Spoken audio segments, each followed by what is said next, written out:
across the UK. On DAB+, on your smart speaker, on your smart TV, and on your side. This is Talk.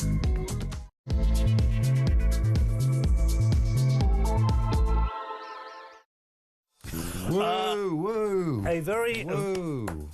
Can you stop it? You've done nothing. Thank you very much indeed, ladies and gentlemen. Wonderful to be back, I have to admit. Oh, my hair. I didn't actually think I'd get back, but I have. And thank you very much indeed for all the messages. Now, that's all right. One of the things that's happened to me, I've been hacked on social media. So the fact that I haven't been on social media is because... What's going on in the Tiver, aren't you? Yeah, no, no, how I... to do it. Look at this. You know, because he wasn't in the Scouts, you see, so he doesn't know all this, sorry, knots. put that over there. I wasn't in the right place. Anyway, welcome to the James Whale Show Unleashed, as you can see. What is that over there?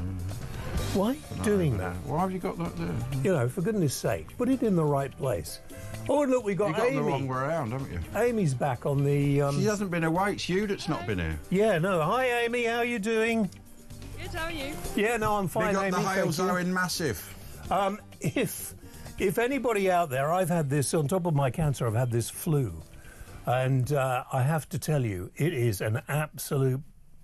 and if you get the chance to get the injection, I kind of wish I had. Although now. apparently the injections were for the wrong thing. Well, yeah, because it's a new variant of flu, I know people that had it and they still got it anyway. I mean, it really knocks you for six. Whether I do right up to the end of the show tonight or not, I don't know. We'll see how it goes. Yeah. But Make it's sure nice you to be clock back. out when you leave. Nice to be back. So start off with my normal warning. Or just before I do, I'm thinking of starting a new career as well, because while I've been off and listened to a bit of news, I've decided there's a great need for good speech coaches. All right? There's a lot of regional accents. Yeah, well, that's fine. That's fine. You can have a regional accent and still be a good broadcaster. Not really. Yes, you can. No. I mean, Brummie's not so good. The more north you go, the less professional it sounds. I mean, repeat after me. These are a couple of simple lessons I'm going to give out for nothing. How now, brown cow? Can you say that? How now, brown cow? Now, how? Roll your tongue a bit and make a nice hole in your mouth.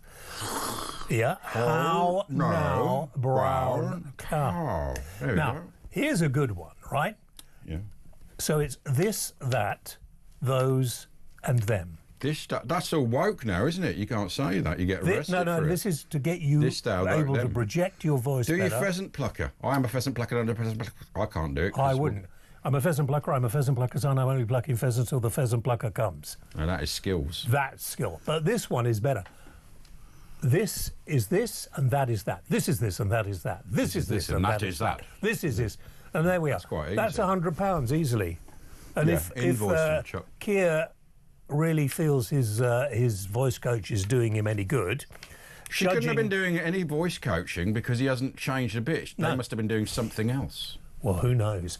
Anyway, listen, let's get on with it. If you're easily offended, this is not the programme for you. I'm afraid sometimes I'm very old and I say things that probably I shouldn't. So if you're easily offended, I apologise.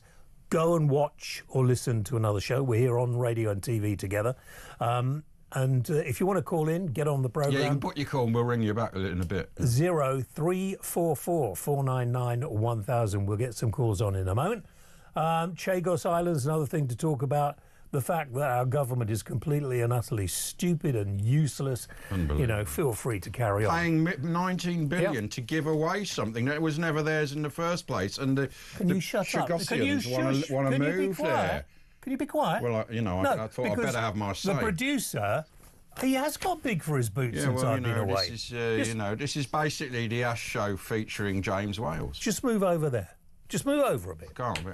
Right, let's talk now to the Deputy Leader of Reform UK. Former leader. And a thoroughly nice guy. Mr. Tice, good evening to you, sir. Evening. Very good evening, James. Very good evening, Ash. Lovely to see you back, James. Looking fantastic. Well, look, do you know, I spent 2 hours in makeup. I should flip him well hope so. It does look all right. Tell me, first of all, let me just get this out of... How many MPs have voice coaches? Now, Richard, you don't need one. Nigel doesn't need one, but how many other MPs have these voice coaches? Lee Anderson does.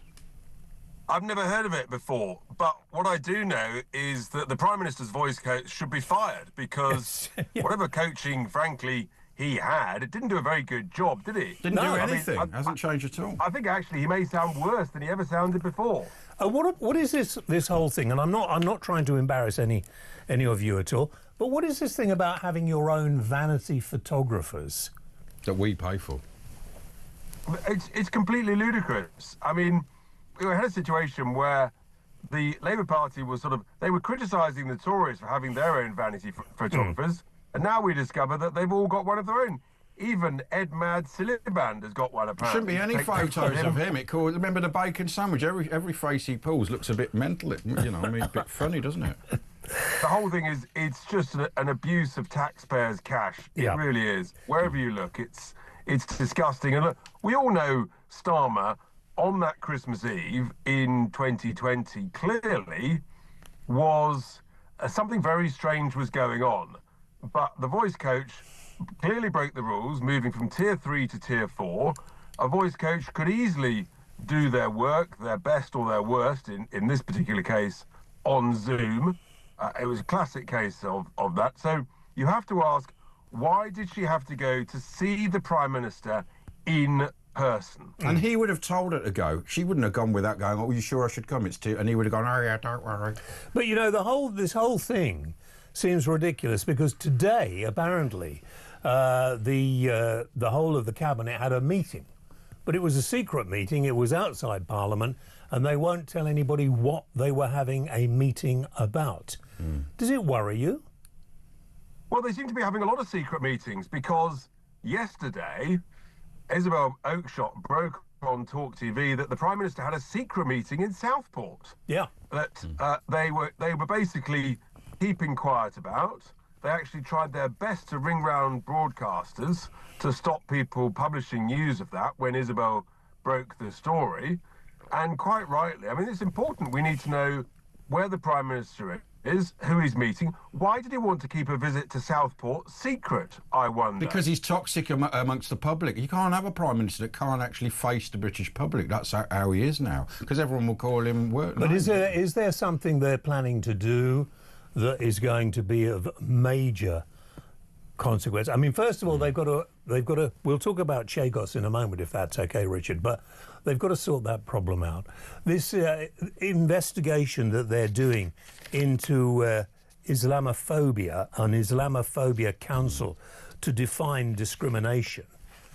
We don't have a discrimination. It's a blasphemy law. I object to people coming to this country and trying to live as if they're living in another country. Now, I'm not right wing. I think I'm a fairly normal, middle of the road person who thinks. But you don't have Christianophobia or Mormonophobia. What is this going on? So if I criticise and say, look, multiracialism is fine, and immigration fine as long as it's handled properly, but if you try and fill a country of different cultures, there is only going to be conflict. And this is the point. Actually, language is very important, and we get this word multiculturalism shoved down our throat.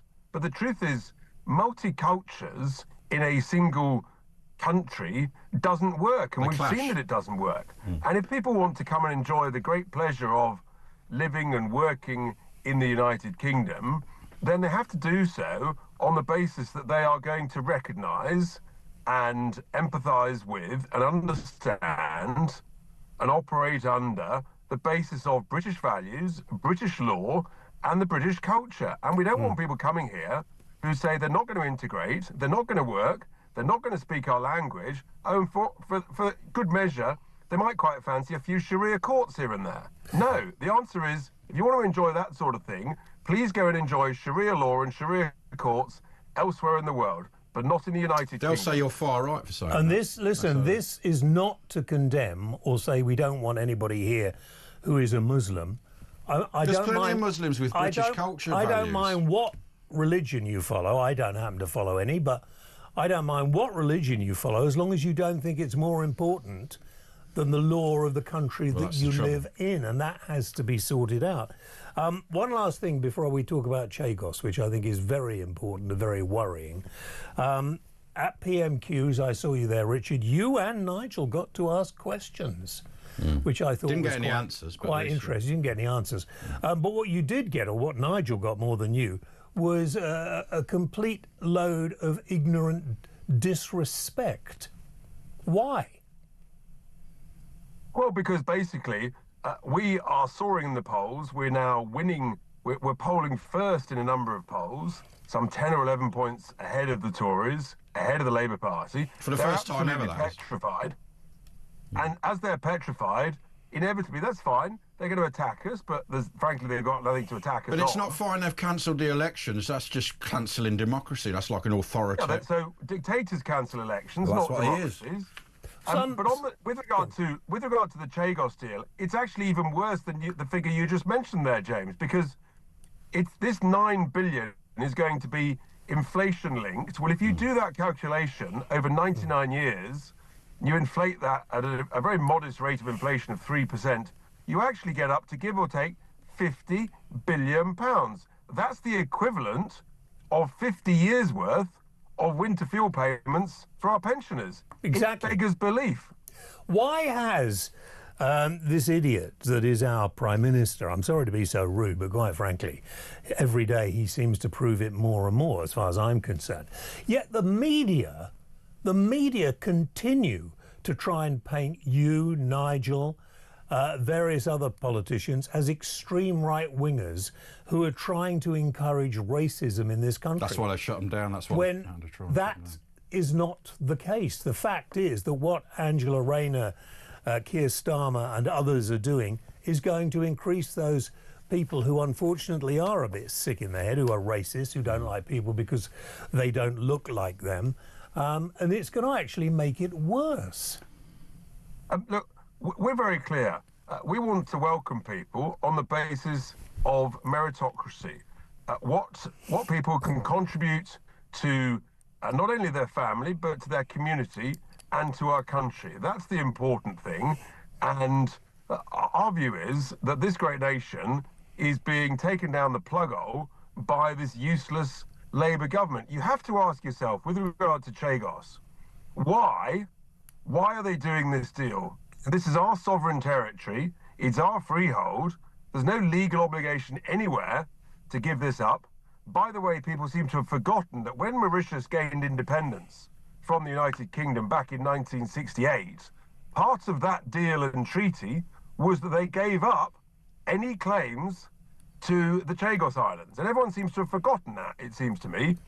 In making this claim, Mauritius is in breach of its original independence treaty. And the Chagosians want to And stay British as well.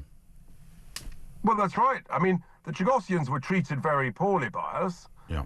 but we owe it to them and to the British taxpayer to do right by the Chagosians and to hold on to this sovereign territory, which is of strategic geopolitical security and defence importance for us in the United States. Isn't Trump going to stop And- it, though? I mean, basically, that's what's going to happen, surely. Well, let's wait and see. Obviously, that would be very helpful. But here's the point, you see. This is literally the worst ever deal in history because we own the freehold.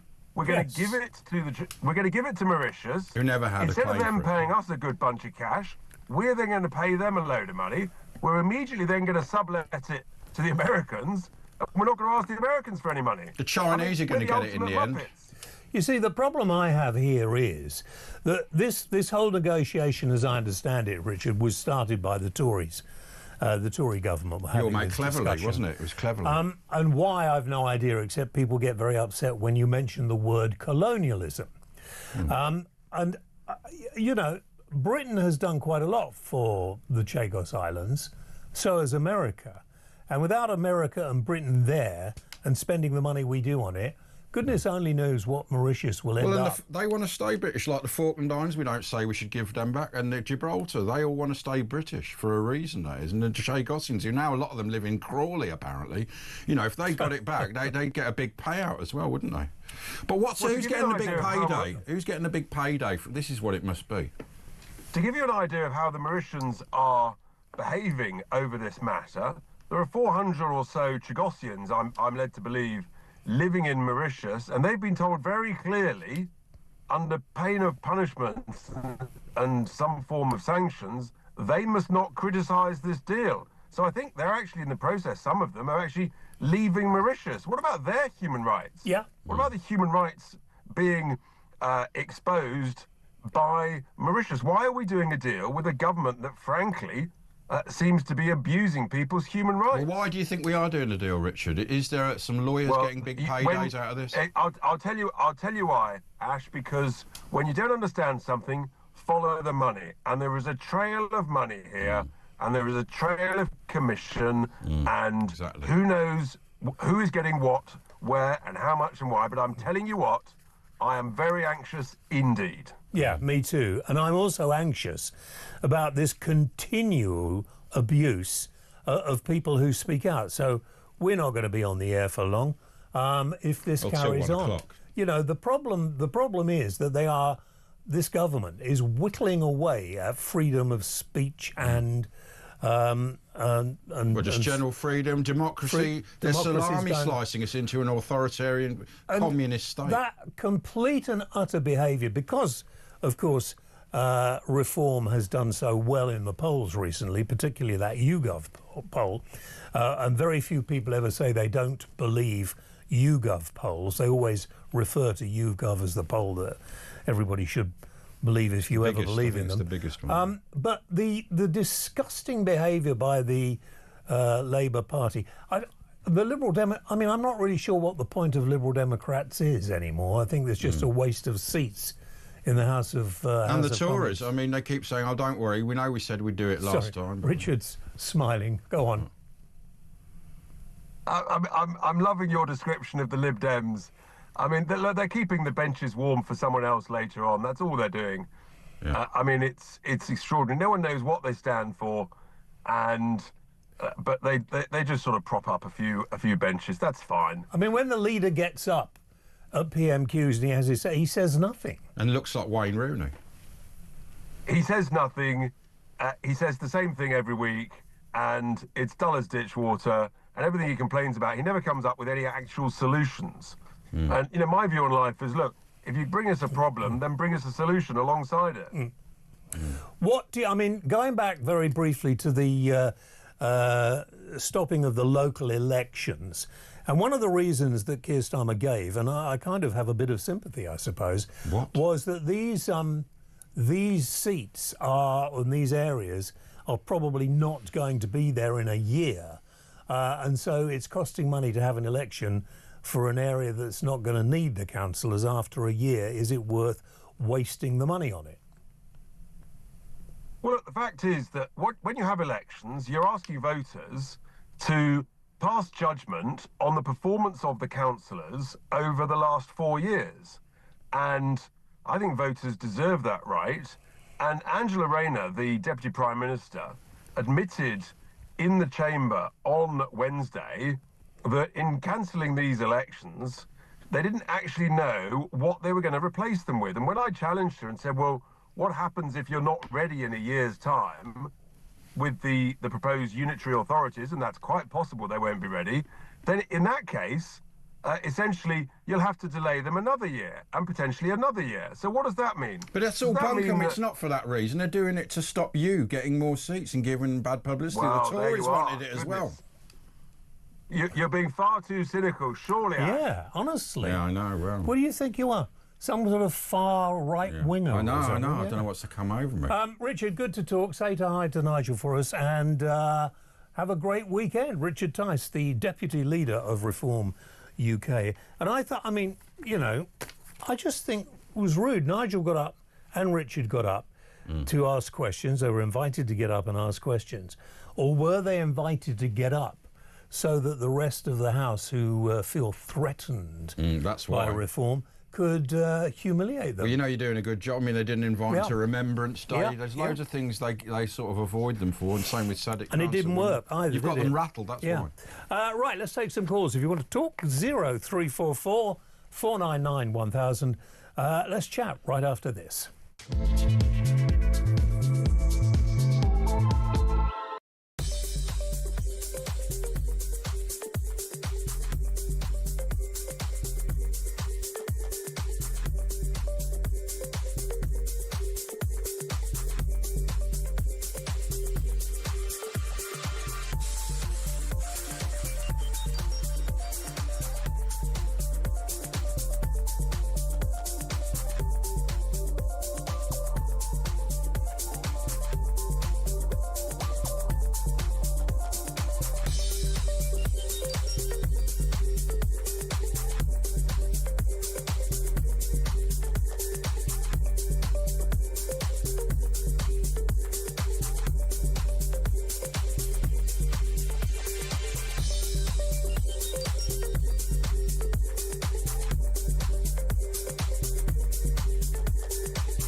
Across the UK, on DAB+, on your smart speaker, on your smart TV, and on your side.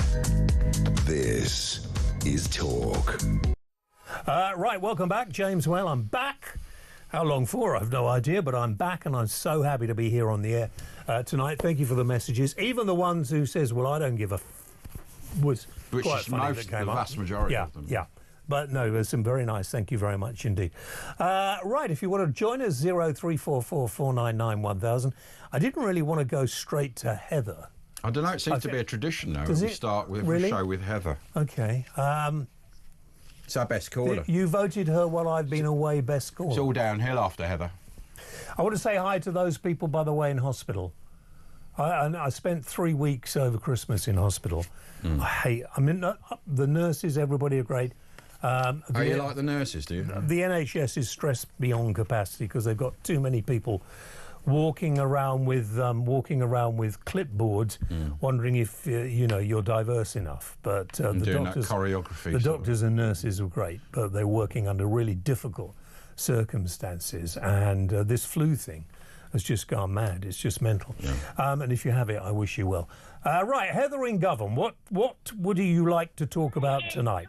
Right, everything's gone completely bananas, bonkers, crazy, you name it, with this diversity, Yeah. equity and inclusion, but bull crap, it's absolutely rubbish. So what is your answer to it? Do you know what? We should abolish it completely. Like Trump is. Yeah. Well, we'll be able to in 4 years. Trump. We need some common sense in this bleeding country. But we've got 4 years left, Heather. Common sense, for Christ's sake. Thank you, Heather. A great way to start the programme. We need some common sense in the country. And we do. We Is that need... Angela Rayner? No. It sounded like Angela Rayner. Why isn't Angela Rayner using a voice coach? Yeah, I mean, terrible. You know, that seems to gone. me... and if you... Listen, I should say, I mean, I did many, many years ago, probably 60 or so, go to a drama That's school right, yeah, for a you bit, did, yeah? didn't you? And not that it did me any good. I never became a Hollywood You're in star. Bless This House, though. I was, and Softly, Softly. And Dr. Yeah. Who's Ed Cars. But the fact is that voice coaches, it's not the sort of thing I would have thought a politician wanted. Thatcher had it, and they told her to lower. In fact, she got Janice Brown. Janice Brown, the impressionist, she helped her out. Let's talk to Phil in Worthing on the south coast. Be nice there today. The thing about Worthing is, whenever I've been to Worthing, I used to go there as a kid a lot, it always smelt of seaweed. Well, it would do, wouldn't it? Yeah, no, it did. It's nice. Phil. Yes, it does smell of seaweed. I'm so glad that I've been down here for 30 years and I have no sense of smell left whatsoever.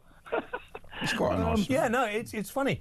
I mean, I've also, not to compare it with Iceland, the country. Not the supermarket. America's going to take over.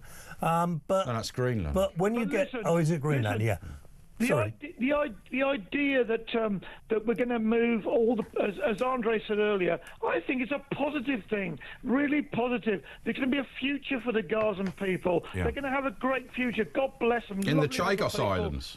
Come on, we can do I this. think we Come need on. to make. I think we need to. You know, this is something he said a bit tongue in cheek. But if by any means somebody like America says they will redevelop an area that has been completely decimated, and what isn't being properly put out is that Trump has said no, he's not sending people away forever. They'll build They'll up be the able to houses get good and they deals will on be his able to Trump come back. hotel, Trump mid. But let's face it. Stop talking bollocks, please. The thing is, if I mean, I can see the point. If they're not there, there won't be these wars, and if they are there, there will be more deaths and wars. I mean, that's Well, the basically wars simple, have to isn't stop. It? Well, they ain't You know, going to stop if they're next to each other. People who are convinced that they are the true children of God on one side and the true children of God on the other side. Look, the chances are there isn't a God. You're going to be completely, aren't you? If Well, break it to us gently, man. well, sorry, I mean you're one of them. You're a bit one stupid. One of You them's pay got to be lip right. service. It's like a raffle. You take your choice, and one of you's You're right. talking nonsense now. You Well, pay you were lip baptised. service. You were baptised. I don't have any. Everybody in the 50s Exactly. was a child. Your was parents baptised. decide. They never went to church in their life. Sorry about this, Phil. Let's talk about No, we didn't. No, you're right. You're right. the smell of We didn't. seaweed You know, in Worthing. And you know what? Ash is such a great guy. He's from my town, Birmingham. You know, and we're so proud. In the old days, we always used to have the mixture of the communities, the Yep. West Indians, Yep. the Jews, the white guys, us idiots from, the white guys. We always stuck together. We never had any troubles like this, ever. We really didn't. And the problem is this diversity Apart from in the 60s. culture. Yeah, this diversity Yeah, thing. okay. People are being encouraged, usually by white people, it has to be said. They're being is true. encouraged to think about whether they're being racist or not, because the majority Yes. of people of whatever colour aren't, and a few idiot thickos are. But what is happening with this? Oh well, we're gonna, you're gonna have a campaign to outline what Islamophobia actually is. Yeah. It's people. But why who- does one religion get special Well, exactly. protections? What about Christiana? Yeah, you can't have it. You don't have that, do you? Christianphobia, whatever I mean, it's you'd call it. ridiculous. And people Yeah. are going into hiding because a kid scuffed a book and a teacher's Yeah. still in idling in Batley. Where's Yeah. the spine of our government and authorities?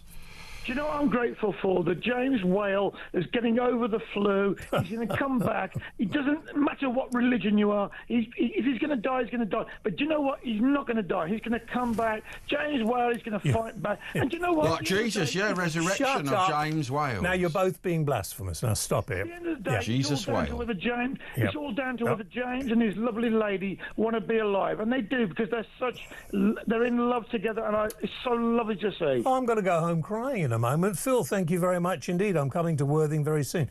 Barry, who is in That's Jerry. Jerry. Oh yeah, I've got Burton-on-Trent. my Y over the J. Burton on Trent. Hello, guys. All right, Jerry, what can we do for you? Go, Jerry. Well, I'd like to say, remember, I think the emotional Dalek paid a visit over to China not so long ago, didn't he?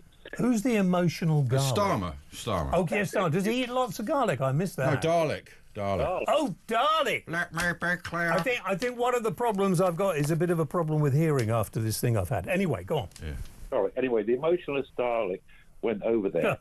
And did you note that during the House of Commons, Starmer said to Babinot, you know that I know something we can't tell everybody regarding the Chagos Islands. And I'm putting it to you that I think President Xi said, if you want to start doing some more trade for your country, you better make sure that deal goes through. What do you reckon, guys?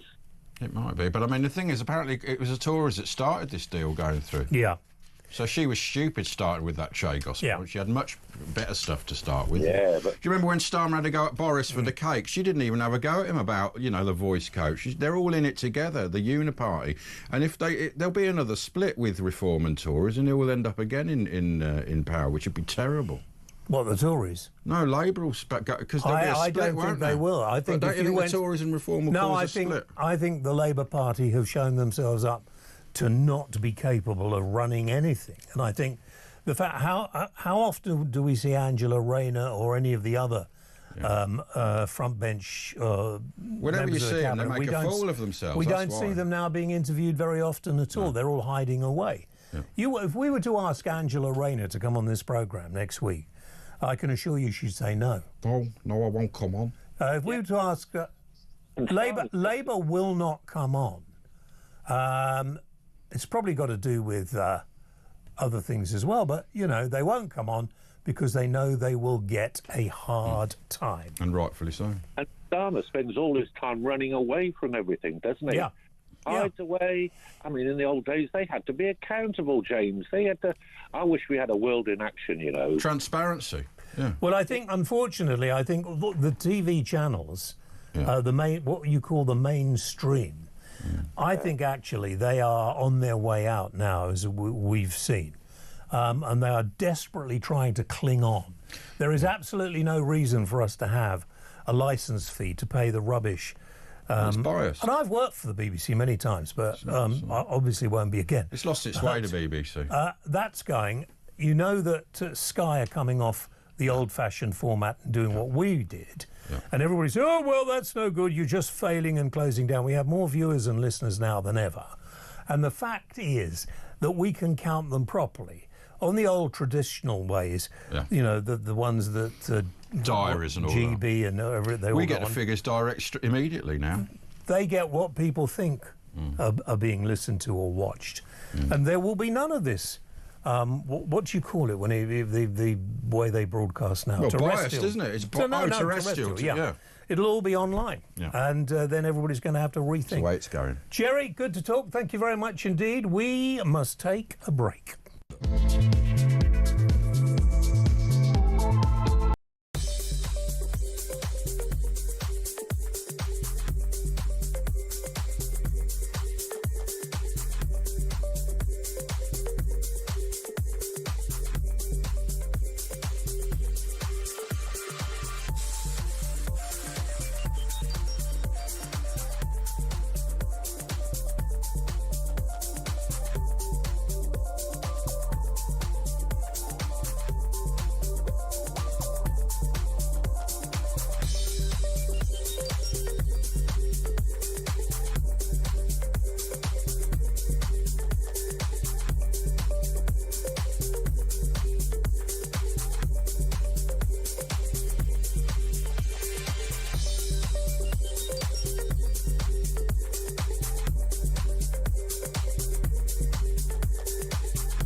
across the UK, on DAB+, on your smart speaker, on your smart TV, and on your side.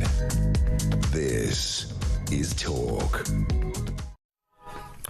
Right, welcome back. Let's talk a bit more about the possibility of us all being done for saying bad things or something with this apparently Angela Rayner's bright idea.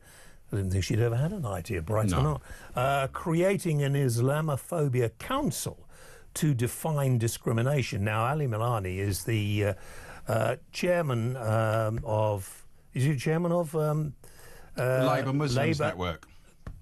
Chairman of the Labour Muslims Network, but he didn't want the term Islam in there, which... is it your mistake where you should go and stand in the corner? Punish yourself. Go and stand in the corner. So, Ali, a very good evening to you. Apparently you asked one of my team out here what the point of this silly programme is. And I'd like to throw that back at you and ask you, what is the point of the Labour Muslim Network? Well, thanks for having me on. I didn't ask what the point of the silly program was. I was asking what on earth was going on, particularly with mimicking Angela Rayner. But the reason that we have a Labour Muslim Network is we have thousands of Muslim members of the Labour Party who come together and coalesce around issues that are pertinent to them. So one of the great examples is we have Ramadan coming up, which is one of the most important times of the year for Muslims, Muslim MPs, councillors and members. So we come together and celebrate that time. On the issue that you're talking about around the Islamophobia definition, the Home Office's own data suggests that Muslims are amongst the most discriminated and face the most violent and non-violent hate crime in the UK. And so we are working, hopefully, with the government to tackle this urgent crisis. There's already laws for that. Hang on. How are you going to tackle this? What do you hope to do? Well, the first thing to do is to define it. We need to give authorities, whether that's the police or any authority, the ability to be able to tackle it by having clear definitions, similar to what we have with the IHRA definition on anti-Semitism. It certainly helps all authorities in it being able to define something. So if I was to, just to give you an idea to see if this would be Islamophobic, if I was to say I don't want to see people in my country with their faces completely covered, because that isn't the way our culture works. And, you know, you have to see the person to get to know the person. And I don't want, if people are going to move to my country, them trying to change the way we live and refuse to learn our language. Is that Islamophobic? Well, James, is your country the same as my country? Well, I would imagine it is. Yes. Yeah, so look, on what you have just said... Is it not? Is it different? No, look, on what you've just said, first of all, we're talking about two different things. There's an existing definition of Islamophobia that was put out by the APPG on British Muslims, and one that the Labour Party has adopted already. And is it's a what bit silly of the Labour Party, wasn't it, to be honest? No, it wasn't. And then there is what Angela Rayner and this new council are doing, which is looking at what the government's definition may be in being able to tackle Islamophobia. If you're asking me on the existing definition, if what you've just said would breach the Islamophobia Code of Conduct, I don't believe so. So what are the examples that you would like brought in? But on the new one, would it? Well, they haven't actually put one together. So the part of what's happening now is the council is being put together to bring minds and ideas and people from different departments and different experiences together to be able to develop one. Just a minute, and then you can... What's your idea just a minute. about it? What do you think about a teacher who criticises Islam in school as a point of view and then gets harassed out of their home and has to go into hiding because they're frightened for their lives? What do you think of people who are like that? I don't agree with that. I think you should be free to criticize Islam as a doctrine and as a religion. I have no problem with that. As one of the most prominent Muslim activists in this country on Islamophobia, I've never had any problems with people criticizing Islam, the faith, the doctrine, the viewpoint, the worldview. What I have a problem with is discriminating against Muslims. What I have a problem with is hate crime towards Muslims. What I have a problem with is violence towards Muslims. It's already illegal, all that. Well, of course it is, but what we I want... agree with all of that, by the way. It's already settled. I totally agree with that. Of course. So we're all on the same... The first... You don't need new laws. Well, look. So the reason we need, first of all, it's not a new law; it's a definition. So it would advise the governments and all the departments in being able to identify it. So and right then you'd now, get arrested if you did it. So it is like new laws. no, you wouldn't. Look, what we are trying to do is, if I complain or if I have an instance of Islamophobia, there needs to be a codified definition for that to be measured against, as is the case with any hate crime that exists. For example, I imagine you are supportive of the definition on anti-Semitism as a result, based on the hate crime and experiences of Jewish people in this country. I'm against any type of racism at all. But that's a race, isn't it? Islam isn't a race. Well, No, but part of the work that has been done on the APPG definition as well is there is clear evidence, whether that's through the police, the Home Office, or academic, that the racism and the Islamophobia that is faced by Muslims is predominantly race-based. So, for example, when some of the biggest receivers or victims of Islamophobia tend to be people of the Sikh faith, because people look at the color of your skin, whether you have a beard, what you dress like. That's how Islamophobia often manifests itself within That's racism. there are very thick, stupid people about, and I don't like any of them. I make that clear. But what worries me is in the same way, people look at me and they say, "Oh, he's a Christian, whatever." I don't follow any God. I don't believe in God. I think God is made up by mankind to control mankind in all kinds of different ways. So I don't understand. The whole thing about, well, if you burn a copy of the Quran, you're going to be in real trouble. But if you burn a copy of the Bible or the Torah, no problem. Nobody's going to take much notice at all. I don't know what the question is there. But the question is, I don't understand why there's such a difference. Why Islam feels that it is being so picked on. A lot of the reasons perhaps are what is going on in the rest of the world. But it's come here where we used to live reasonably well together. Going into my I don't mean to be patronising, but going into my local Indian restaurant at Christmas, they will be the first people to have Christmas decorations up. Okay, so look, if you're talking about the idea of being picked on, rather than me just plucking out of the air what I think or you plucking out of the air what you think, we can do that and have a reasonable discussion. But let's look at the hard statistics and the data. The Home Office's own reports show that the majority of religious-based hate crimes that happen in the UK are experienced by Muslims in this country. We have seen just in this month alone, in January of 2025, we've had 7 instances of vandalism and Islamophobic hate crime per the police, including targeting primary schools, where there's graffiti that has been hate crime spewed across the outsides of mosques. I agree totally with you, by the way. I totally who's agree. in police security for the rest of their lives? A teacher in Batley. Yeah, I agree totally with what you're saying.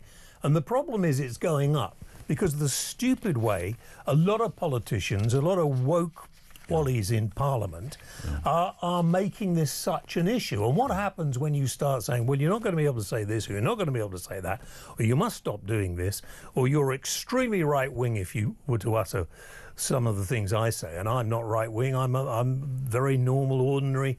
A lot of people would call me a gammon, sort of middle of the road. Yeah, they do. But the more this goes on and gets talked about, the more of a division into our society we're going to get. Look, I think the reality is, unfortunately, there are politicians who like to divide us, who political strategy in that. And that is really, really quite regrettable in my view. But what I'm concerned about, and I'm glad that you have reacted the way you have with, for example, some of the racist incidences that I've already named. But what we are seeing is a surge of hate crime towards Muslims in this country. And all Muslims are asking for is that that's taken seriously and tackled by all the relevant authorities. Nobody is asking for special treatment. Right. Nobody's asking, and nobody... look, I've been doing this for a long time. I am engaged with the Muslim community, the mainstream Muslim community all across this country, as well as the Labour Party, and actually Muslims from across political parties.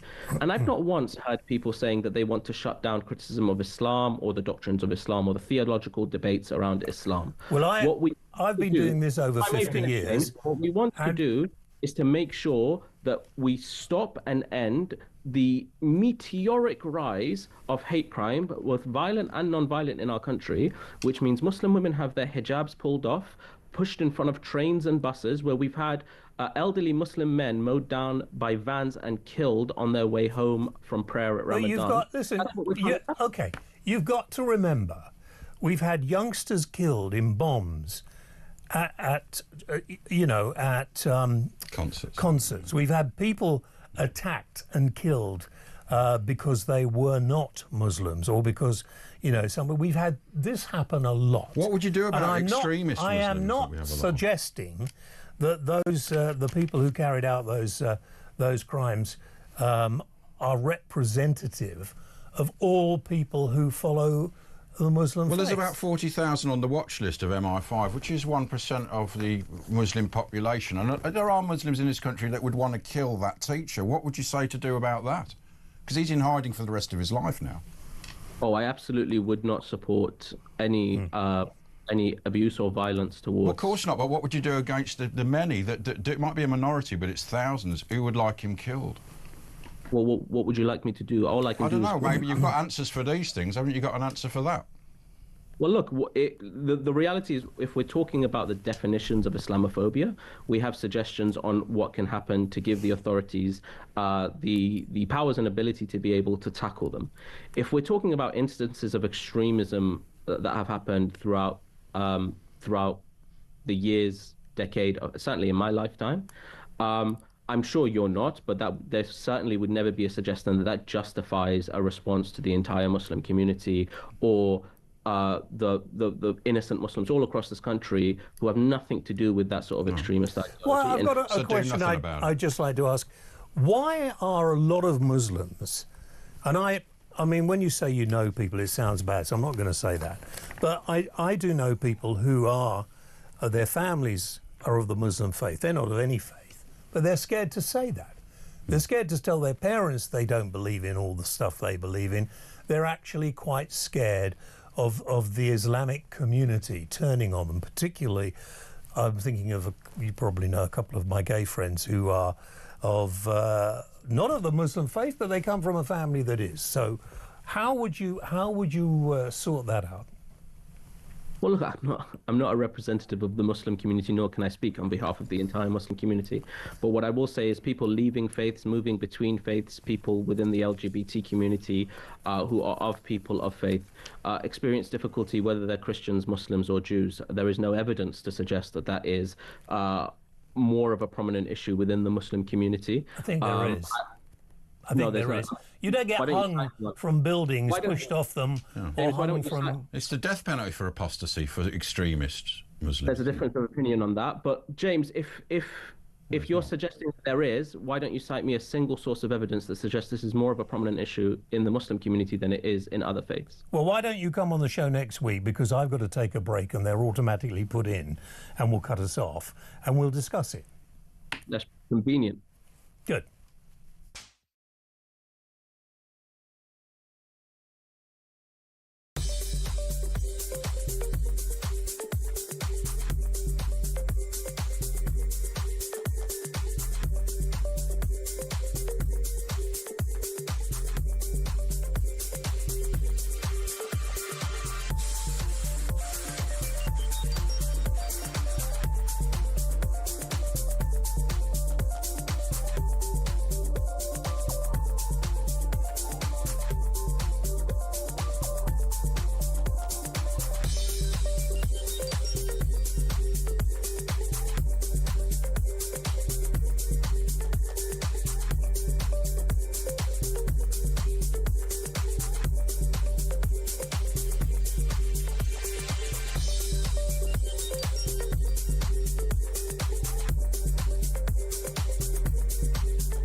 across the UK.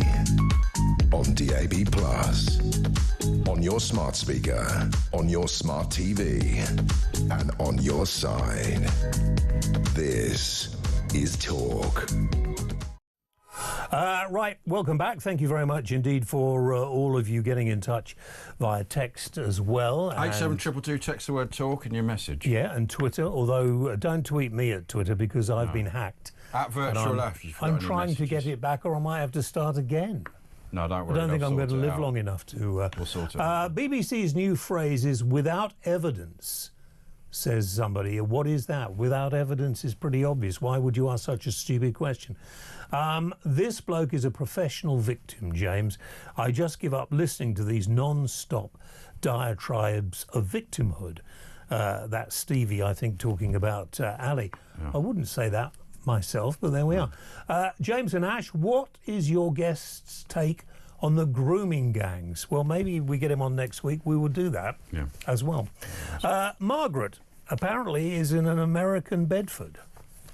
Yeah. Good evening, gentlemen. Yeah. It's Hi. She's called before, Matt. Yeah. Good to see you back, James. Welcome back. Thank you, Margaret. Okay, and hello, Ash. And just wanted to ask your opinion or some comments or that or observations about, okay, the world's had 19 days of President Trump as president again. Is he meeting expectations? Are you thinking that he's doing some good things? Are you disappointed? Or is there anything you'd like to see him do? Or what's your think about him being America's president again? Well, I'm quite happy that he's the president of America.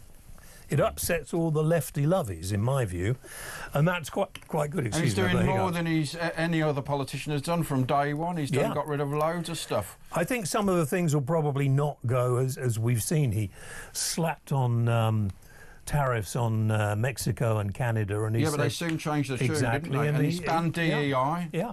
You know, he's doing great things. I am concerned about the stupidity of our government and their rhetoric against Donald Trump in the past and how that's going to keep our special relationship going. But if anybody can sort it out, I suppose Nigel can. What's your thoughts as an American?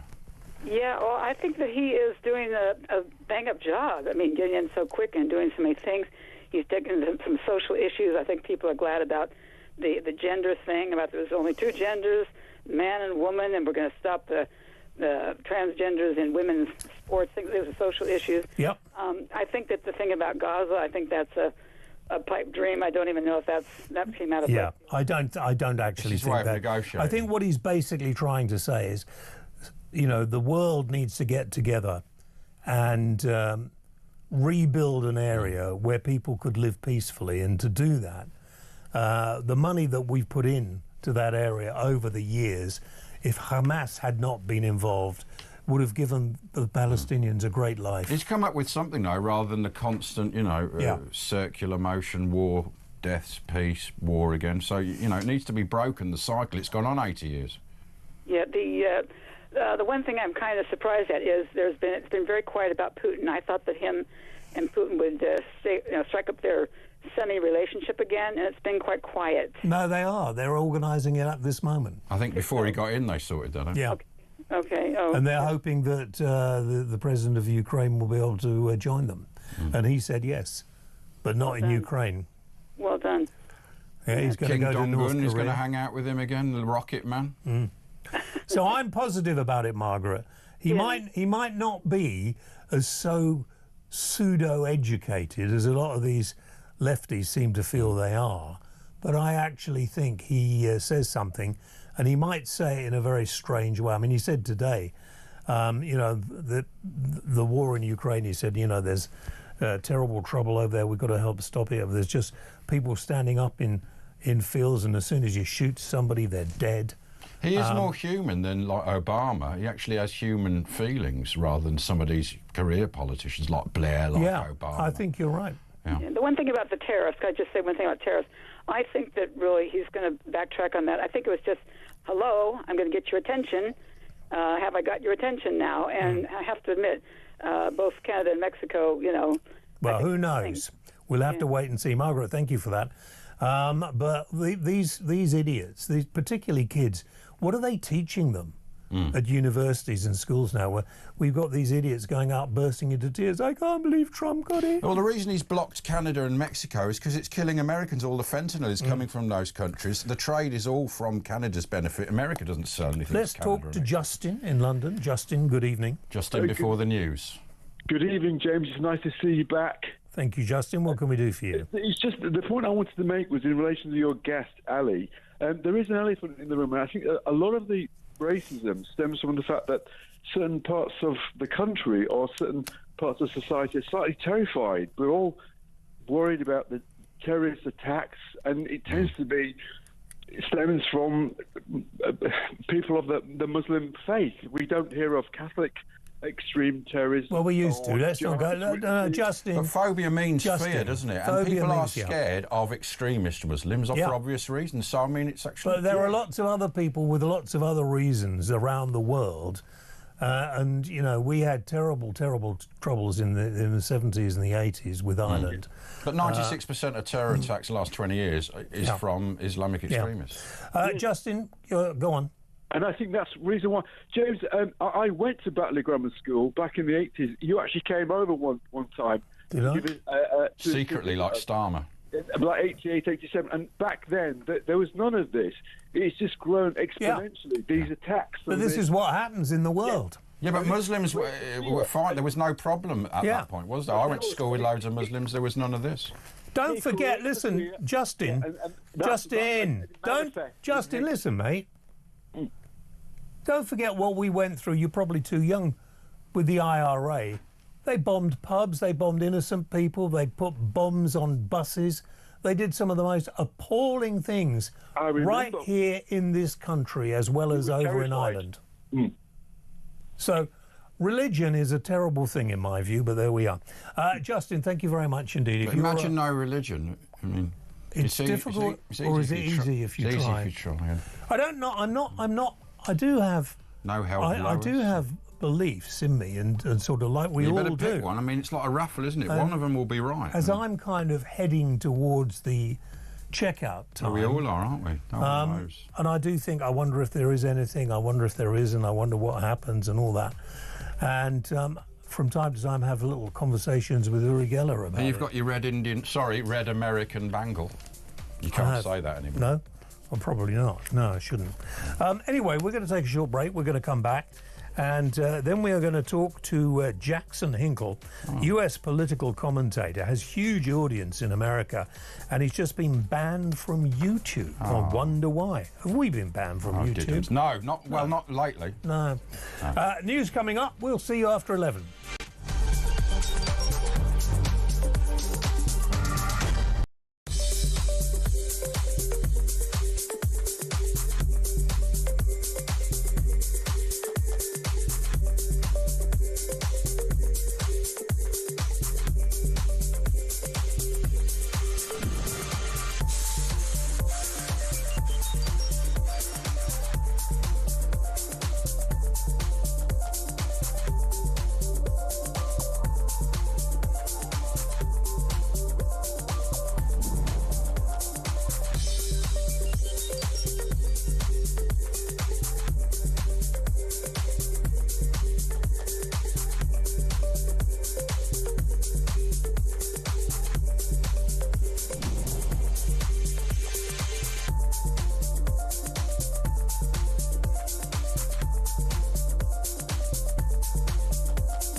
across the UK. On DAB+, on your smart speaker, on your smart TV, and on your side. This is Talk.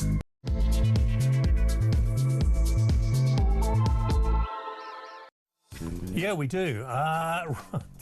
Welcome back. Unleashed tonight. You notice Boris Johnson pinched that for his book. I know, yeah. I couldn't believe it. I couldn't believe it. Unleashed.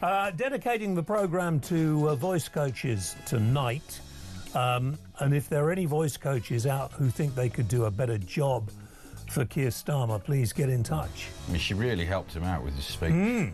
Yeah, he's doing really, really well. Great advert for her. If you're easily offended, then this is not the show for you. So don't listen or watch and then complain about how offended you were. Just leave now. Some of these wallies do all the time. Everybody gets offended. 20 years ago, somebody said this to me. Yeah. Somebody said that to me. Just don't watch it. Just get up, leave the room, and don't make a fuss. Yeah, and you want to complain to us. Yeah, direct.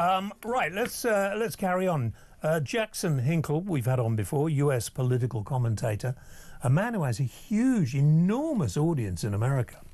The only problem is he's slightly left-wing. But he's very left-wing. How left-wing, Jackson, would you say you are? Oh, I don't know, but I think it's funny you start talking about these people who get offended so easily. I remember the last time I was on your show, you kicked me off because you were so offended by what I had to say mid-sentence. But it's good to be back. I can't remember what was it that annoyed me. Well, don't say it again because it'll happen again, won't it? Yeah, Jack? well, no, I'll I don't want to trigger you, James. I don't want to trigger you. No, I am easily triggered. I'm in a. Well, ask Jaxie at the end. Is this is okay? Fine. We just got the waiter came Garson. in and brought a couple. I got a little chaser after my latte. Right. Listen, what do you think so far? Donald Trump. He's doing a brilliant job, isn't he? A brilliant job of what? Sorting out America. Sorting America out. All the problems you've got. And Gaza. He's solved He's the sorting Gaza the whole problem. thing out. He's going to buy Canada. He and Elon are they're minimizing the budget, they're canceling U.S. aid, and then they send all the extra money to Israel and still to Ukraine. Great job. No, to Gaza. It's not got anything to do with Israel. It's good. Trump's going to take it over and build a Trump Tower in the Mediterranean. He said it's going to be amazing. You'll love it there. And rehome all the Palestinians. And people don't report that, but he said, exactly. I'm not kicking Palestinians out, people who live here and people who have the right to be here. He said, I just want to improve the area, make it a nice place. It's destroyed. It's going to take 20 years to They don't want to live in 20 years of rubble. It's not going to take 20 years. I think it's very funny, you guys and Zionists like yourself for the past 15 months, you've said that all these Gazans are a bunch of terrorist supporters. They all support Hamas. Not all of them. That is very... Jackson, I'm in a better mood today, but that's not true. Okay. Only 86% of them support Hamas. First of all, I don't know what a Zionist is. Secondly, I do not think... the only people I think are terrorists are Hezbollah and Hamas. Well, there are others as well, but in this area. Islamic Jihad. Innocent civilians aren't supporters of Hamas? Yeah, they are. Unfortunately, they don't have much choice because if you say you don't support Hamas and you are in Gaza, you probably get a bullet in the back of your head. A lot of the murderers weren't just Hamas that went over the border on October 7th, because after they went in, a lot of the Gazan civilians went over there and raped and murdered. So you're saying, we won't say all, we'll say you guys believe 86% who would vote for them. In the West Bank as well would vote for them. That's why they won't have an election. I can't hear what he's saying. Can you shut the just need to finish. Again, this is what you do. Carry on. So you say 86% or roughly support Hamas, but then for some reason you think it's a great idea to deport them all, forcibly remove them and send them to another country. And we all know the liberal governments, the globalist governments in Europe are going to be taking them in. So why would you support something like that? Egypt and Jordan could take them in. Well, if I was to be absolutely truthful with you, Jackson, I don't think any of this is ever going to happen. I think the unfortunate thing is the ceasefire is going to break down, and I think the war between the terrorists and Israel, I'm afraid, is going to carry on. Well, you guys, one of the first times I came on, you said that I was spouting Hamas propaganda when I said 40,000 Gazans have been killed. What do you think about Donald Trump's recent statement that there's only 1.7 to 1.9 million Gazans left in Gaza, but at the start of the conflict, there was 2.1 to 2.3 million. That means there's about 400 to 500,000 missing, dead, under the rubble. A lot of people have left. A lot of people left. They've left. But I wonder whether his advisors got them right. I've no idea. And nobody can tell. Yeah. Well, Why nobody aren't can Hamas tell. saying that then? Because Hamas would be saying that from the rafters, wouldn't why aren't they Diana? saying it? Yeah. Where are they, James, where are they It's all not going? funny, Are they mate. going all into You're Egypt and smiling. Jordan and You're Israel? smiling Where about they a go? huge tragedy. You're making yourself look like a complete and utter nut. No, So what I I'm wouldn't do it if I were you. What I'm simply doing is exposing you to be an absolute slave and servant to Israel and to the Zionists. I'm not because I'm not a slave to anyone. Why were you banned from YouTube, by the way? Well, it's an interesting story. I was banned a long time ago, but this week we found out that U.S. aid was behind my banning. They funded the Ukrainian government's Ministry of Digital Transformation, which in leaked communications was found to have been targeting my YouTube account with mass reporting, and eventually got me suspended. And then they were boasting and bragging about it. But Trump's cut off US aid, so you must be a Trump fan now. I think it's incredible. I think canceling U.S. aid alone makes Trump undoubtedly the best president in So you're a big supporter now. Brilliant. Well, hang on. We've got that on record. We Nice can one, play that Jaxie. out again and again. Yeah. No, okay. Well, you're right. I didn't realise that you were a fan of Trump's, and I take back every nasty thing I've ever said about you. The way I see Trump is, you don't go to McDonald's. Well, this is an American Joker reference. You don't go to McDonald's for the clown. You go for the Big Mac. And I love the MAGA working class movement. I love the Trump movement. Trump, take him or leave him. He does a lot of great things. He does a lot of bad things. And I think you have to be realistic about who he is and what he's done. And he has done a lot of good things. Anyone who said he hasn't is lying. Well, I can't believe I agree. I can't. You've changed him. You've turned him. I've turned you. Nice one, Jax. Yeah. You haven't turned me.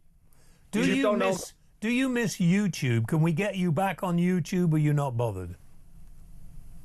I'd love to be back on YouTube, but thank God we have Elon Musk, who protects free speech on X.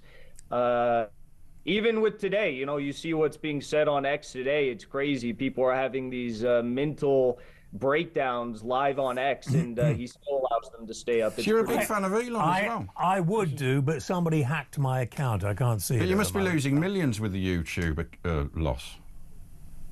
Oh, but as you know, the most important part is to get your voice out there and the truth out there. And, I can't be on YouTube. That's why I was so offended and upset. I was triggered when Piers Morgan said I couldn't come back on his show anymore. Our interview with Piers Morgan did 1 million views. You guys don't get as many views. You still get a bunch of views when I come on. But Piers Morgan, we exposed the truth about Ukraine, and then he got so offended, he said, you can't come back on. Well, I have to tell you, a few times we get over 1 million. We've had 2.5 million at our peak once. The fact is that you are now getting to a stage, listening to your voice, Jackson, where you are prepared to bend the knee to actually get back into the mainstream media. Long live the IRA. I don't know what you're talking about. Bye-bye. What a stupid thing. Get rid of him. I'm sorry, mate. That is disgusting. That is disgusting. And to be quite honest, I think it is illegal, probably. Would have been back in the 70s and 80s. I mean, America changed their tune with the IRA when the... I am very, very sorry for what he just said. Very sorry. And if that offended you, I do apologise greatly. We'll take a break.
across the UK.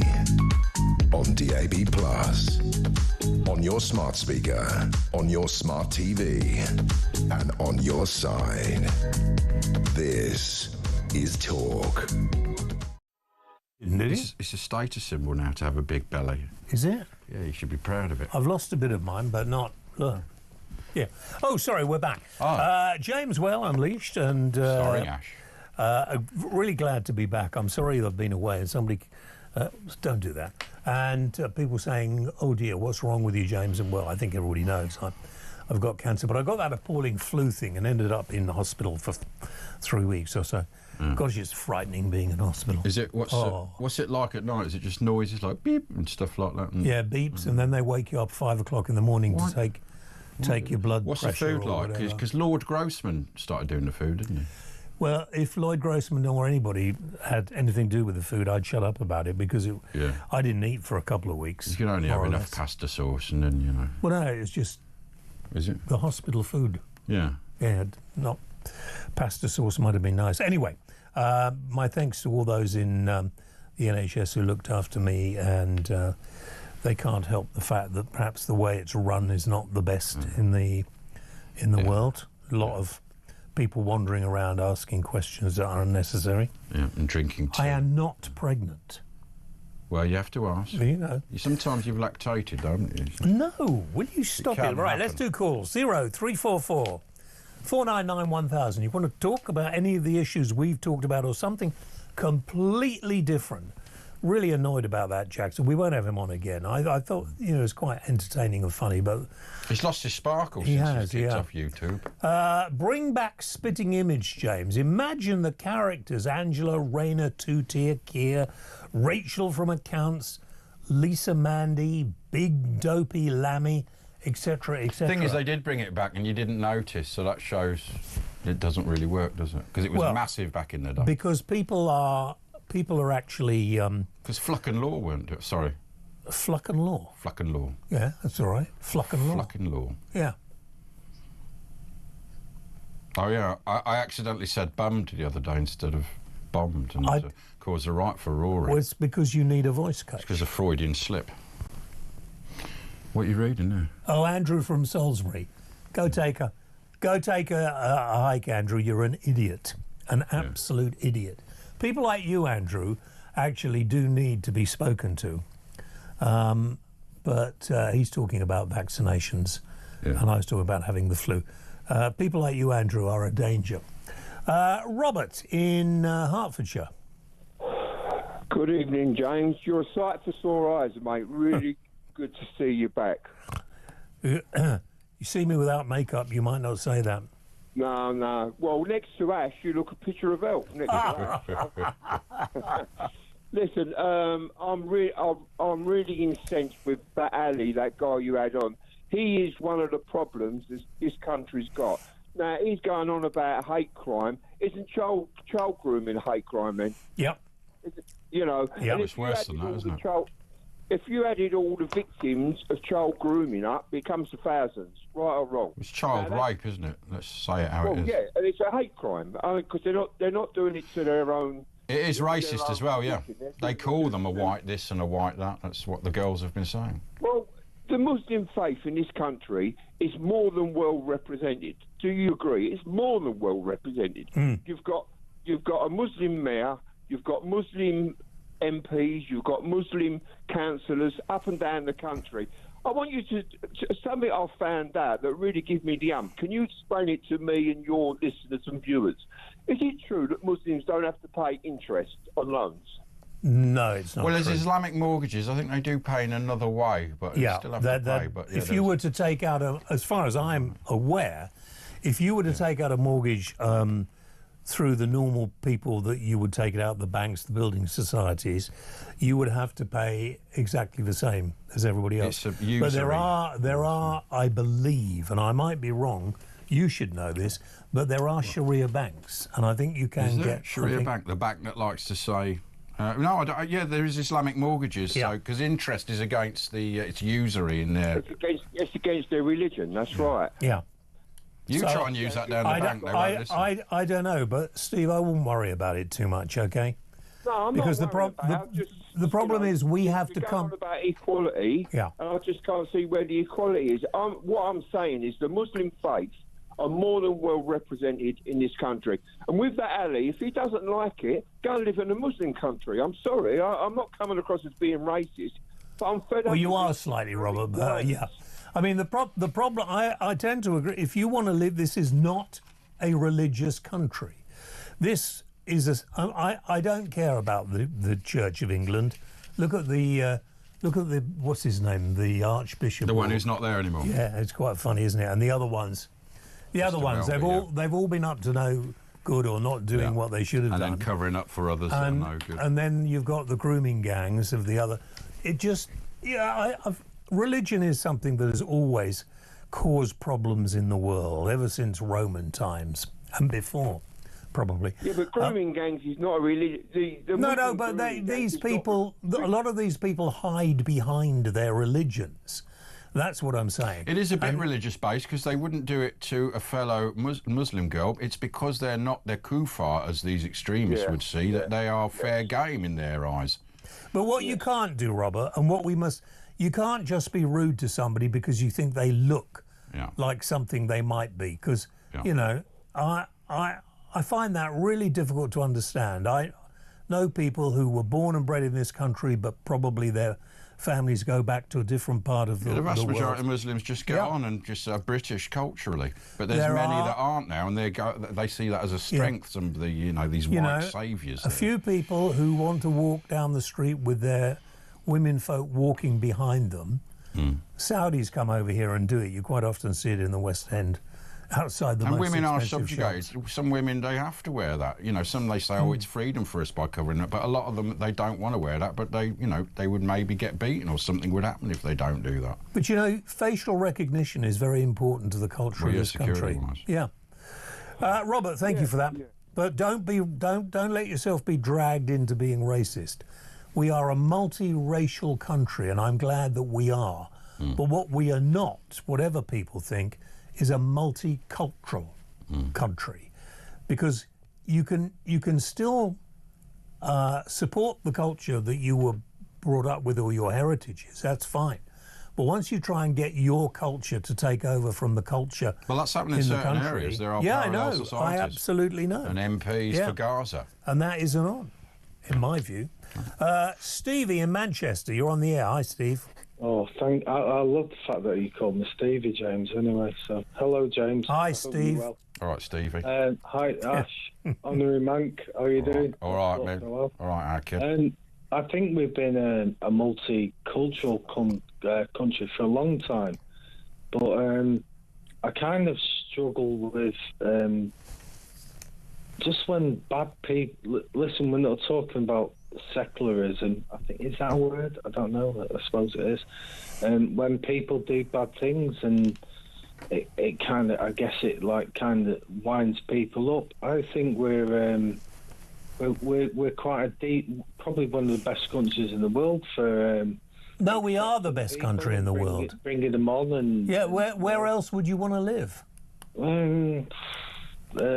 Nowhere. Nowhere, James. You're exactly right. So, I don't want to go around and go, no, this is bad, that's bad. Look at multiculturalism, and then even now we define it by religion, don't we? Like Islam, Christianity. Look, I've got some great friends that are Muslims. I've got some great friends that are of the Indian faith, and the Indian faith's even more complicated than the Muslim. But they're culturally like us, your mates, presumably. They're not saying you shan't do this, anti-gay, these are Muslims who are with British culture. But now, I think since 1989, with the Salman Rushdie thing, certain people changed and more extremism came in from Iran. What's wrong is people doing bad things to children. What's wrong is people doing bad things to human beings, full stop. And there comes a point where the government, which they've just failed miserably for the last 20 years, I suppose since the beginning of Blairism, where... Well, maybe people need to take more interest in elections. Maybe voting in this country should be mandatory. Did that make a difference, James, in the last election? So we all thought like Labour were going to be the new light shadow. Yeah, but they just lied to get in. Yeah. Just doing worse than the last lot who just were. But what worries me is that a lot of people like you, Stevie, are beginning to think that democracy doesn't work. And where else would you want to go? That worries me. No, James. Are you sure? Democracy always works, but when it's in the hands of bad people, it doesn't, and that's the difference. Good point. Wokery kills. I mean, in the Manchester Arena, a guy didn't challenge the man because he thought he'd be called racist, and that guy then killed 20 people, children, in the main. Listen, it's shocking, isn't it? I don't know what the answer is. Listen, I'm phoning you two guys up. I love you, by the way, James, and I love you, by the way, Ash, as well. Oh, that's nice. Who'd you love more, loves us though? both. I'm trying to get invigorated by you, but I'm not getting it because, like, I'm listening to all these people phone up, and it's just absolute Olympic-sized pants. Well, that's the problem, and you have to listen to the people who are like that. Stevie, thank you very much indeed. Pat's in London. Pat, good evening. Oh, good evening. I want to change this good conversation slightly about should, in the possible future, reform form a government. The problem they would have, and you might agree or disagree with me, is that the civil service and the unions and the left-wing establishment, like lefty lawyers, would put so many obstacles in their way, they might not be able to get a lot of things through that they want to get. That's what Blair did. He tied up the system with the Supreme Court. But what I would recommend is you reform the laws all back to before Blair. You know, if they're the government and they have a majority, they can do what they want and they can get rid of the civil service. And did you see today that the Americans have now got rid of the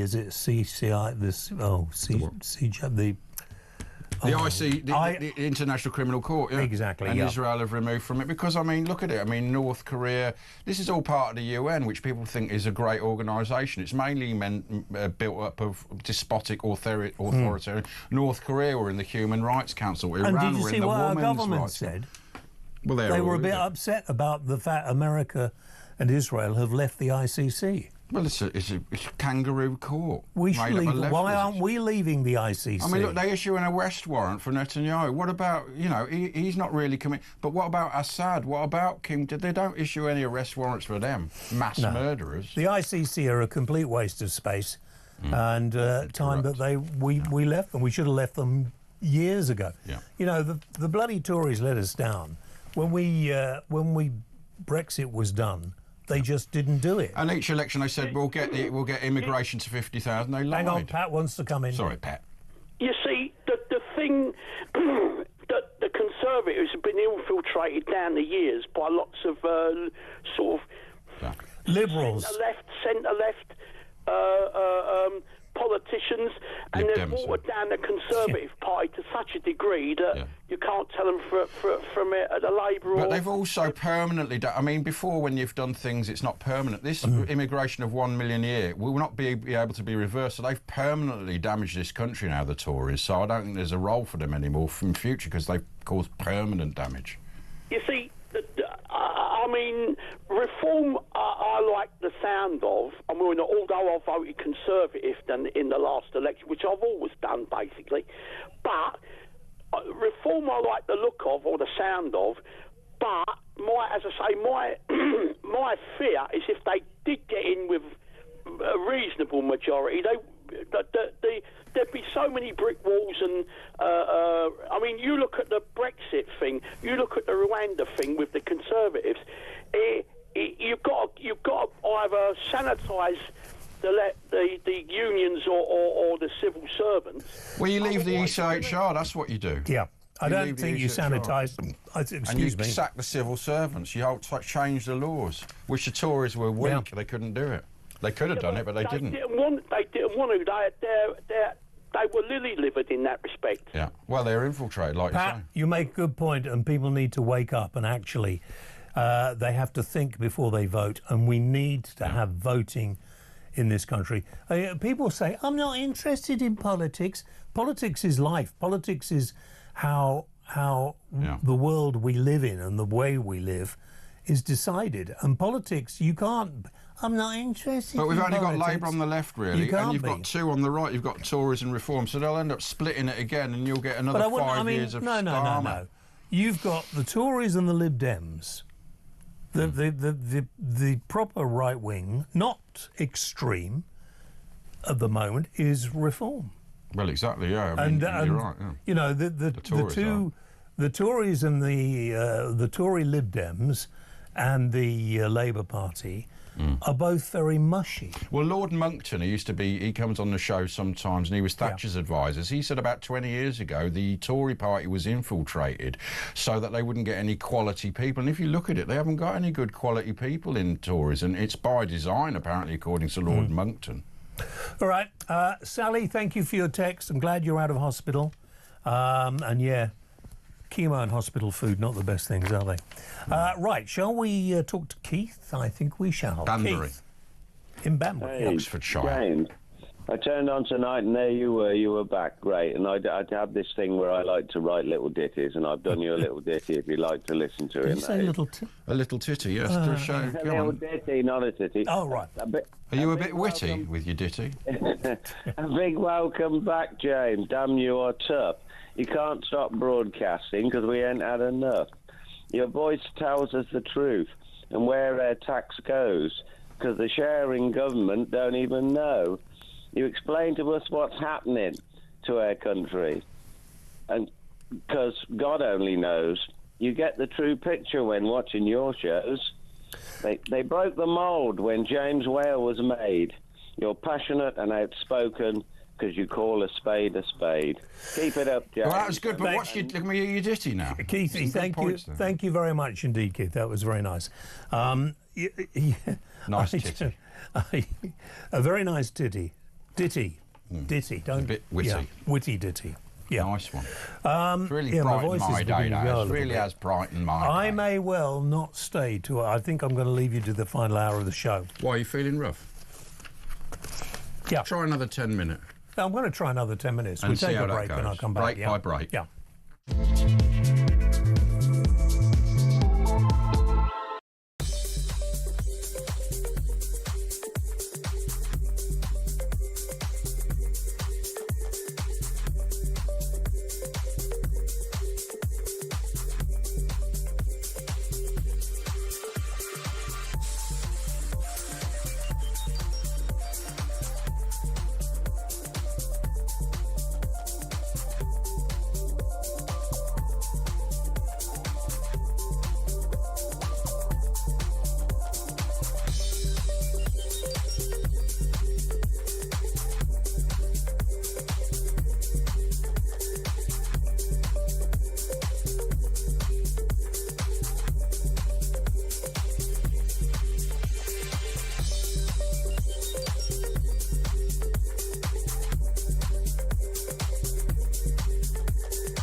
Across the UK, on DAB+, on your smart speaker, on your smart TV, and on your side.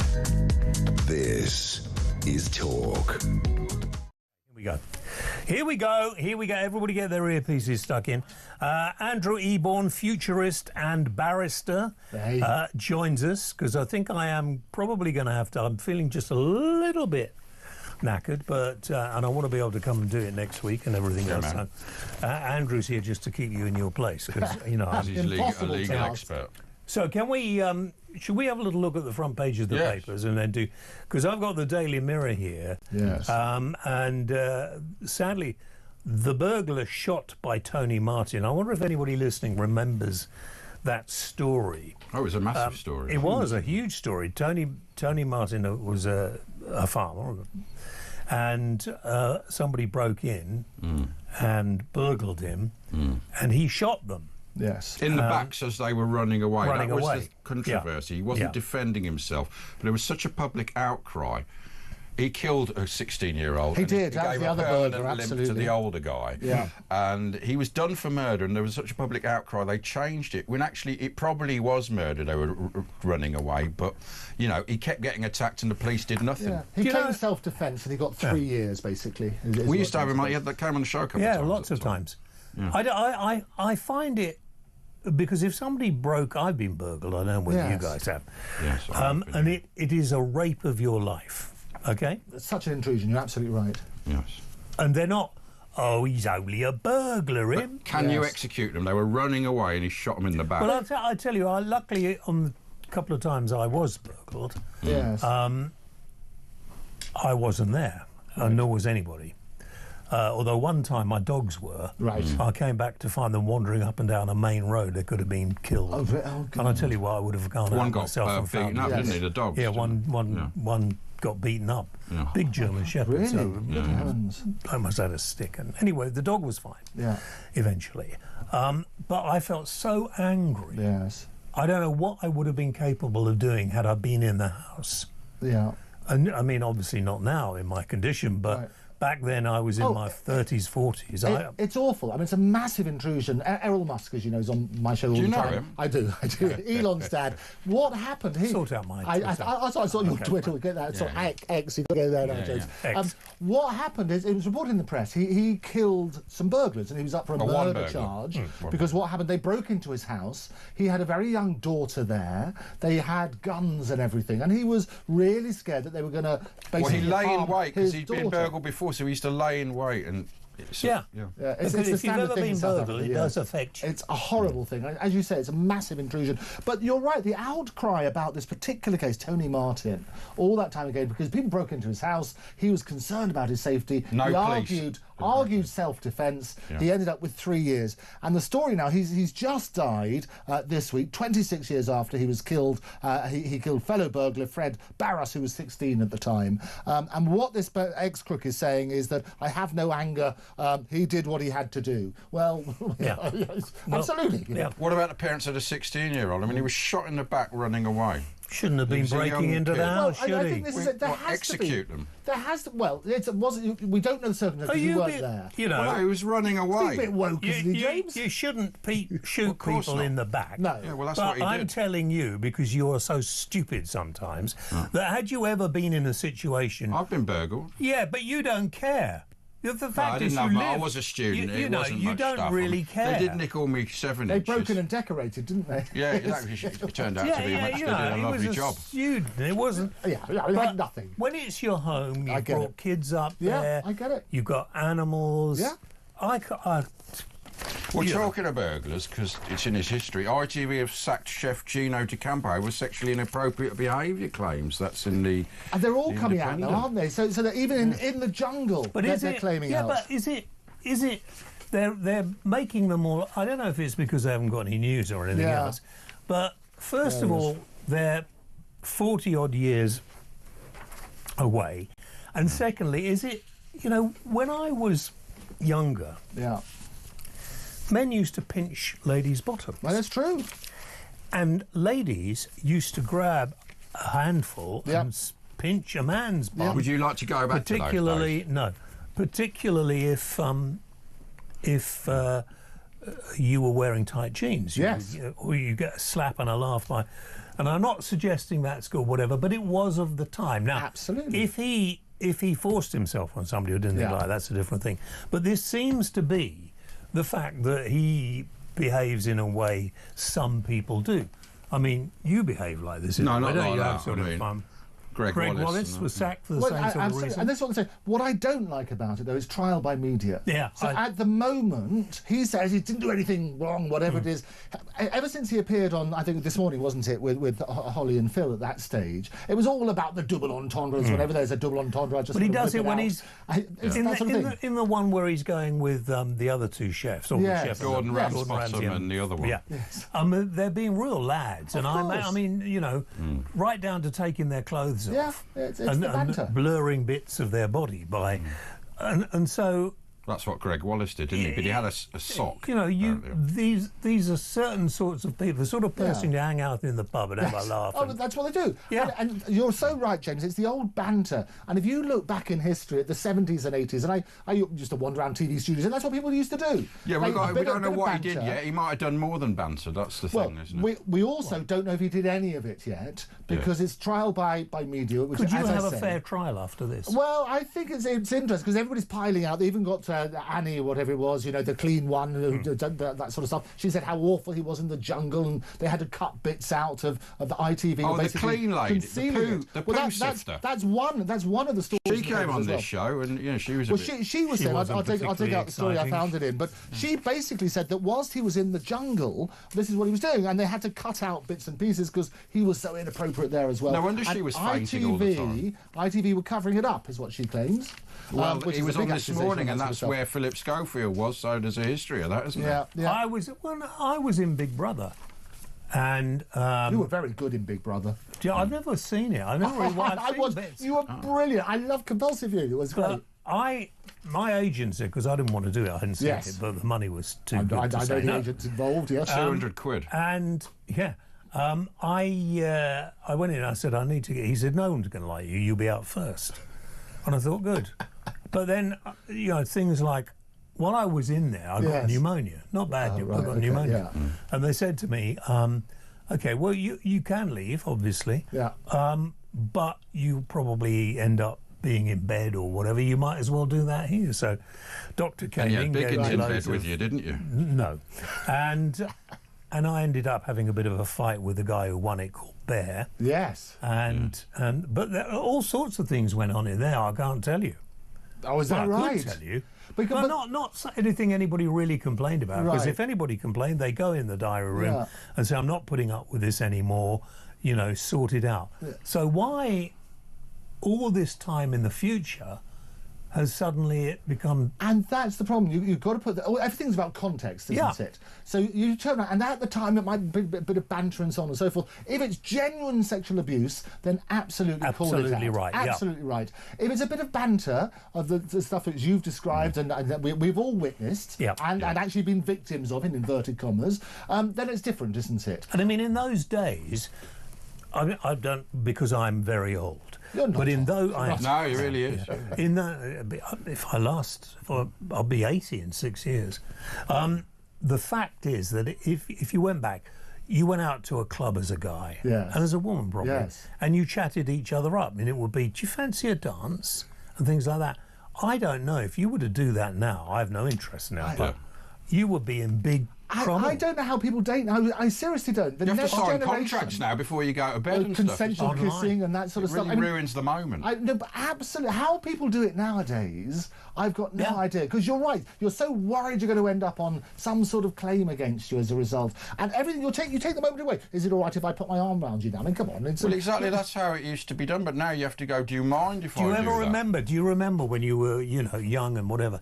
Well, we were young at different times. Walking along the street with a girl you may have just met, thinking, I wonder if I could hold her hand. There you go. Well, now that would be sexual assault, wouldn't it? Because you try the next thing and the next thing to see when you get rebuffed. Or you're in the cinema, you're doing that sort of creeping back. Yes. In a nice way. And if you get rebuffed, you know where you stand. But now it's illegal before the rebuffment. But we've taken the whole romance out of it as well, haven't we? Contracts do that. People are so scared now. We're living in a world of fear. Your fear of being sued, your fear of being cancelled, your fear of all this sort of stuff. And to a certain extent, Trump has done wonders in the last week or so to get rid of some of that. He's done some crazy things as well. Maybe speak about that, but he's done some great things. Say, hang about, there are two sexes, two genders. Just before we go to the break, what are the crazy things do you think he's done just before the break? Well, no, let's go to the break first. Let's go to the break. We'll find out the crazy things.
Across the UK, on DAB+, on your smart speaker, on your smart TV, and on your side.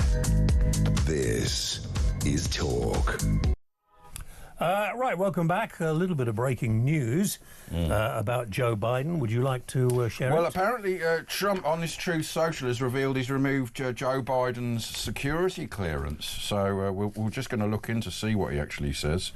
What do you think about this? Well, I think it's very predictable. I think that Trump is giggling all the way when he does all these things. It comes at the same time. It's just been announced in the last few hours that CAA, the agents over in Hollywood, have signed up Joe Biden to do celebrity appearances. How's he going to learn his lines? Oh, he doesn't need to. I think he's going to go and colour in the books and stuff like that. So it's going to be glorious. But that's what it's worth. Thank you, brilliant. Don't sneak out. I love it. They bring stuff in. It's glorious. But no, that's what's happened. Nearly went all over the machine. I was a bit worried. She was so nervous about it. I love these are the moments as well. I remember in lockdown when they used to have the little children that they would come in while people were trying to do their Zoom calls, and people tried to bury it. They were so embarrassed. Just embrace it. You know, that's the glorious moment. Let's just get back before I'm going to go in the next break, actually, because I'm feeling slightly. This is only the second time I've been out of the house. Oh, really? He's not match fit for in 8 weeks. I've never been out this late. So glorious to see you. And we every time I've been here. Sometime when Andre was sitting in for you, and we always we love your little videos that you show. And I'm always plugging, and people should watch it and listen to it. The Tales of the Whales, which are brilliant, absolutely brilliant. My wife says about that. She said, "Why would anybody? Why are we?" I said, "Because it helps me to talk about cancer, and and her too." She said, "Yeah, but why do we put it so other people have to listen to it? We don't have to listen to it. They don't have to. And sometimes it helps talking." But she does. Totally she says, "I just don't understand. People do these podcasts and they just talk rubbish." It helps a lot of people, doesn't it? Well, most podcasts have an audience of one, which is not even the person's mother. But no, yours is brilliant. Tales of the Whales, I'd thoroughly recommend that to her, even if you're not going through the process. Podcast. Yes. Right, I've got the Donald J. Trump show. This is what he says. He says, there is no need for Joe Biden to continue receiving access to classified information. Yes. Therefore, we are immediately revoking... Thanks, man. That's very kind. Joe Biden's security clearances and stopping his daily intelligence briefing things. He set this precedent in 2021 when he instructed the intelligence community to stop the 45th President of the United States from accessing details on national security, a courtesy provided to former presidents. The Her report revealed that Biden suffers from poor memory and even in his prime could not be trusted with sensitive information. I will always protect our national security. Joe, you're fired. Make America great again. Good old, I bet he was giggling all the way to whatever. Yeah, and he doesn't need it anyway. Oh, he doesn't. But He what doesn't was the need bad it. thing? You said there was a couple of bad things he's Well, done. no, I think this whole thing about being Gaza Riviera, I think But that's what he did say, insensitive, and isn't it? nobody, but what he did say, and Yes. nobody really took this in. He did say, and of course, the people we've moved out of Gaza, we will move back Yes, when it's all exactly, done. yeah. And nobody bothered to No, repeat they that. should have reported the whole thing. And as a master communicator, which is and negotiator, isn't this a negotiation? But Well, I it think he is, the threw this tariffs. out there to get people going. No, of course he did. And it worked. And it's P.T. Barnum who always used to say, if you want to draw a crowd, start a fight. Yeah. And Trump is brilliant at media manipulation. That's what he does. No one else is coming up with any Let us, suggestions. just before we carry on, let us just talk about this on the front page of the Daily Mail this morning. Well, it's not this morning yet, is it? Sort of, almost. Saturday morning. Chancellor's been warned again. Yes. Proposals to slash amount that can be put in tax-free accounts. This could hurt savers and trigger a mortgage crisis. Why is Rachel Reeves so stupid? Well, not only Rachel Reeves, what the hell is going on with her advisors? Yes, it's silly. Well, first of all, the optics on this are wrong, but also the communication is wrong. What they're saying, they're not abolishing ISAs. So what an ISA basically, you can 20 grand, you can do two sorts. You can do Every one with year, stocks yeah. and shares, Yeah. or you can do it in cash. Yeah. The one they're talking about getting rid of is the cash one. Yeah. So in other words, what they've been advised is it's better that you invest in business because that will Right. help the economy. So they're not getting rid of the whole thing, which So is they're why keeping it's the a bit stocks and shares misleading. ISAs. Exactly. So that's the understanding and that's the principle. But they haven't explained it very well. So the whole headline about saying hands off our cash ISAs, people sort of assume they're going to lose everything, and triggering tax-free accounts could hurt savers and trigger a mortgage crisis. Do you know the one thing I find fascinating at the moment is the way that MPs, particularly in the government, seem to be getting very, very bad advice. Oh, it's awful, isn't it? I mean, where are these advisors coming from? Well, perhaps university. Yes. And perhaps apparently there's a lot of alarm, front page of the Times Yes. today. Universities could lose research funding if they fail to prioritise inclusivity, I which love is it. probably the worst thing. Trump's doing the going. opposite. He's Yeah. taking money off them if they do that. And what I like, they've got a glorious vowel movement. So instead of DEI, it's now EDI. It's become equality, diversity, and inclusion. They think it's something different. It is nonsense. What you have to do is find the best people. Yep. Trump is right again on this one. It should be a meritocracy. When you have prejudice, genuine prejudice for people who are qualified, then that's wrong. You need to It's address racism. it. Yeah, exactly. I mean, the top three people in apparently the LA Fire Brigade were lesbians. I There you mean, go. I'm not saying that maybe they were the best for the job, but I'm thinking on the probabilities they weren't. And look what happened to LA. Well, I think the reality is that everything has to be quality control. Work on that basis. Yeah. Every paper's got a bit about Gino D'Acampo. Yeah, it's poor old Gino. And I have to, I mean, I don't know him, but I quite like his personality portrayal on air. Oh, yeah, he's very good. Yeah. And it just, there's a little bit front page of the Daily Express here. Sophie and Edwards thanks to our courageous Gurkhas. Yes. And I think we should, where I live, a lot of Gurkhas are. And David Lumley. brilliant people, so polite. They're so good, aren't they? Yeah. And you're right, we should call it out. Joanna Lumley was a big supporter of the Gurkhas as well, isn't she? Yeah, she still is. Yeah. Her And dad I think was that's great. something in the Gurkhas, wasn't he? Yeah, I think Do you know that's- Tony Hart was Yes, in the of Gurkhas? course. Oh, was he? Yeah. The artist? The artist. He was a tough man, could kill you with his bare hands. Well, look, Lammy says Trump's aid cuts could be a big mistake. So if Lammy's saying it, Trump's going the right Well, direction. they're I big think. fans, so there's a big bromance with Lammy and the horrible things he called Trump beforehand. And Trump's not very Well, he's forgiving being on rude some about basis. him now as well. Yeah, I think the aid cuts Yes. at the moment. Yeah. I don't think he'll cut the aid for feeding children and everything else. That won't happen. But the aid that's going to Well, it's These $5 million dollars for an Yes. Iranian Sesame Street. Yes. He was paying money Oh for. no, it's crazy. What's interesting, Elon tweeted today, he had a picture of the White House and said, beware of the Doge, as opposed to beware of the dog. And basically that's what they're looking at. They're looking at all the ways that they can, things which are genuinely wasting And corruption. money and corruption. There's a guy who's just, as soon as they asked they want to look into the accounts, the guy quit. Which tells you a lot, doesn't he? He doesn't want all the it's skeletons. working on that sort of basis. And the amount about funding for certain media organisations, I think Politico was getting several millions in terms of subscription. I think it's right. I always say, look, sunlight is the best disinfectant. Elon's going in there. He's turning around and saying, this is a waste of money. We're going to save you zillions, and the economy will improve as a result. This is interesting as well, as somebody who spent a few weeks in hospital recently. Front page of the Telegraph, small story. Streeting, he's the Minister of Health, by the way, in case nobody knew. It doesn't say much. NHS is too keen to hire migrants. Yes, that's a big story. It is a very big story, and when they say too keen, you shouldn't be keen at all. Well, it goes back to our whole thing about quality. It's meritocracy. Make it a meritocracy. Yeah. I think, and it doesn't matter colour, creed, whatever. Get the best people for the job and work on that basis. Oh, here it says Labour to open talks on slavery payouts. So are we all going to get it? I want some from the Romans and no, but then you have a look at the Vikings. I want lots of money from Sweden when they all came over here, and raped and pillaged and that sort of stuff. The Burberrys. Yes, they used to wear the old Burberry. Yeah, we've all been in. Hang on. This is so stupid. And if this is true, then we need an election. Okay, tomorrow. Oh, we do need an election. No, an election. Right. Labour to open talks on slavery payouts. Yes.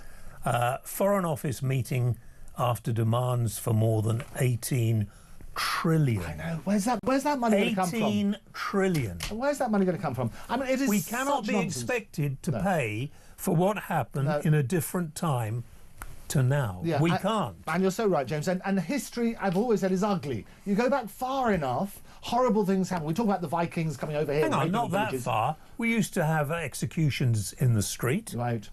That used to be regular. I remember him, he told me about them when he was a child. It was terrible, with their heads on spikes. And we used to do hang drawing. But also, right. we never actually captured slaves. They were bought from the West African, which were black people selling them. Are they going to be paid? It was undoubtedly awful. But history is ugly, and that's the point. So how far do you go? Firstly, we can't afford it.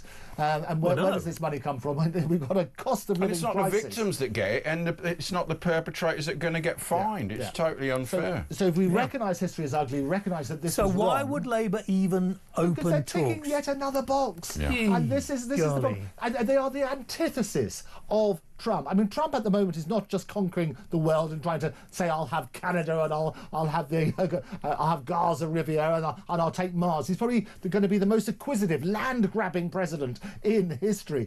Labour doing completely the opposite. Whilst he's getting rid of all his DEI and inclusive stuff and woke nonsense, Labour basically turning up the volume to 11 on this sort of stuff, aren't they? He's reducing government, basically, which is what government should be doing. Hang on, guys. Should we take a call before the end of this Maria program? in Chesterfield.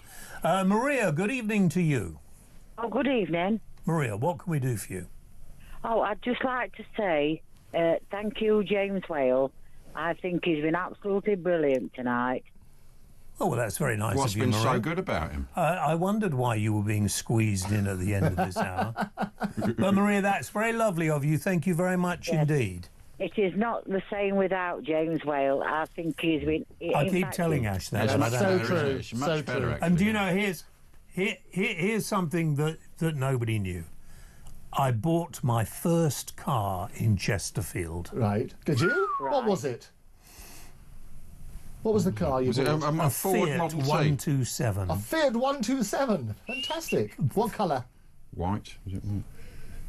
Oh, right. Burgundy. Burgundy. Oh, look, not even red. It's like a burgundy one. It's glorious. Yeah. What's your favourite thing about James Wales, Maria? No, Come on, tell us. Pardon? What? Pardon? What's your favourite thing about him? Well, I just think he's so honest and so down to earth. It's good he comes across that way. A spade's a spade. Yes. Do you know, quite often my wife says to me when we talk... I just love him so much. Oh. You know, the talk thing it is not saying without James. Yeah, that's so true. It's so true, Maria. I'm so pleased you phoned in to say that. Brilliant. I did make a comment not long ago.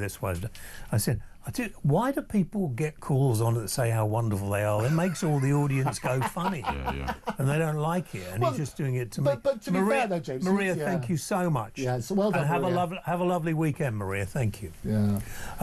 Yeah. But some people are so self-deprecating. They always put the bad calls in, and they always give lots of rubbish. And it's great funny when you do that. It's nice to occasionally remind people how glorious you are. And well done, Maria, for doing that.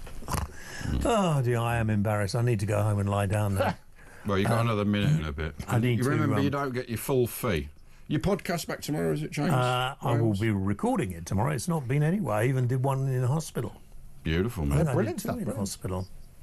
100 odd episodes, 105 episodes. Who was screaming in the control room? She was excited at the podcast. Freezes it. She sneezed and she gets her You excited. sure that was a sneeze? Yeah, it was.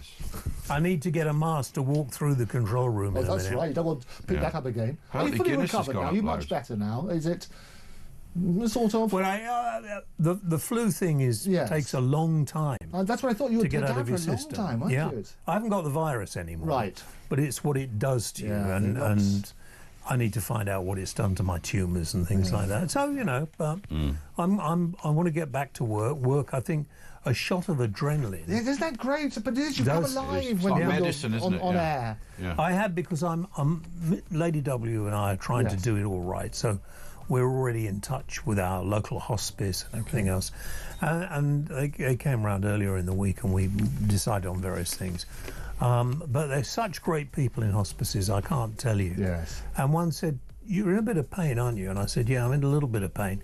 She said, "Are you taking any painkillers?" I said, "Well, not many, because I thought if you took too many, it kind of stopped them working." Right. She said, "That's rubbish." She said, "That is the most... You can take X amount of painkillers this time," and it worked well. Oh, good. But I am going to go and probably take a couple more before I get to bed. Left? Thanks, buddy. Thanks, man. I'll see you next week, same I hope time. so. Yeah. Good to see you, James. All right, guys. James Have a great Wales. weekend. The news is next. Bye-bye. Stay tuned, me and Andrew on next.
Across the UK, on DAB+, on your smart speaker, on your smart TV, and on your side.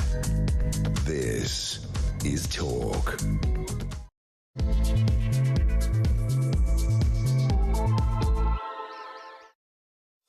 Yeah, Yeah, James, well, he's not left the building yet, he's left the studio, but he'll be back next week. He's just a bit knackered because he's not match fit yet, but he'll be back next week and hopefully he'll get on and maybe not next week, but he'll do the whole show. But anyway, it's all about, we're going to look at the papers with Andrew Eborn here, futurist, barrister, anything you want. And give us a ring, 0344 499 1000. But yeah, we're just going through the papers, but we'll get your calls on in a sec. And it's my favourite bit of the calls. I love hearing the great British public. It is, yeah. So give us a ring now and we'll get you on. Don't worry about that. Boris Becker, I lost it all but survived prison. That's in the Times. But yeah, because he was a bit naughty, didn't he? He took a lot of his trophies and stuff and didn't declare some cash. And there's all that sort of stuff. He was bankrupt. It sounds as though it's a Netflix series about to happen, isn't it? Well, I think that would be quite a good one. I like Boris Becker. No, he's fantastic. Well, people always remember him in the broom cupboard, don't they? Well, someone definitely remembers. Do you remember he denied it and then his kid come out, it looked like a carbon copy of him, didn't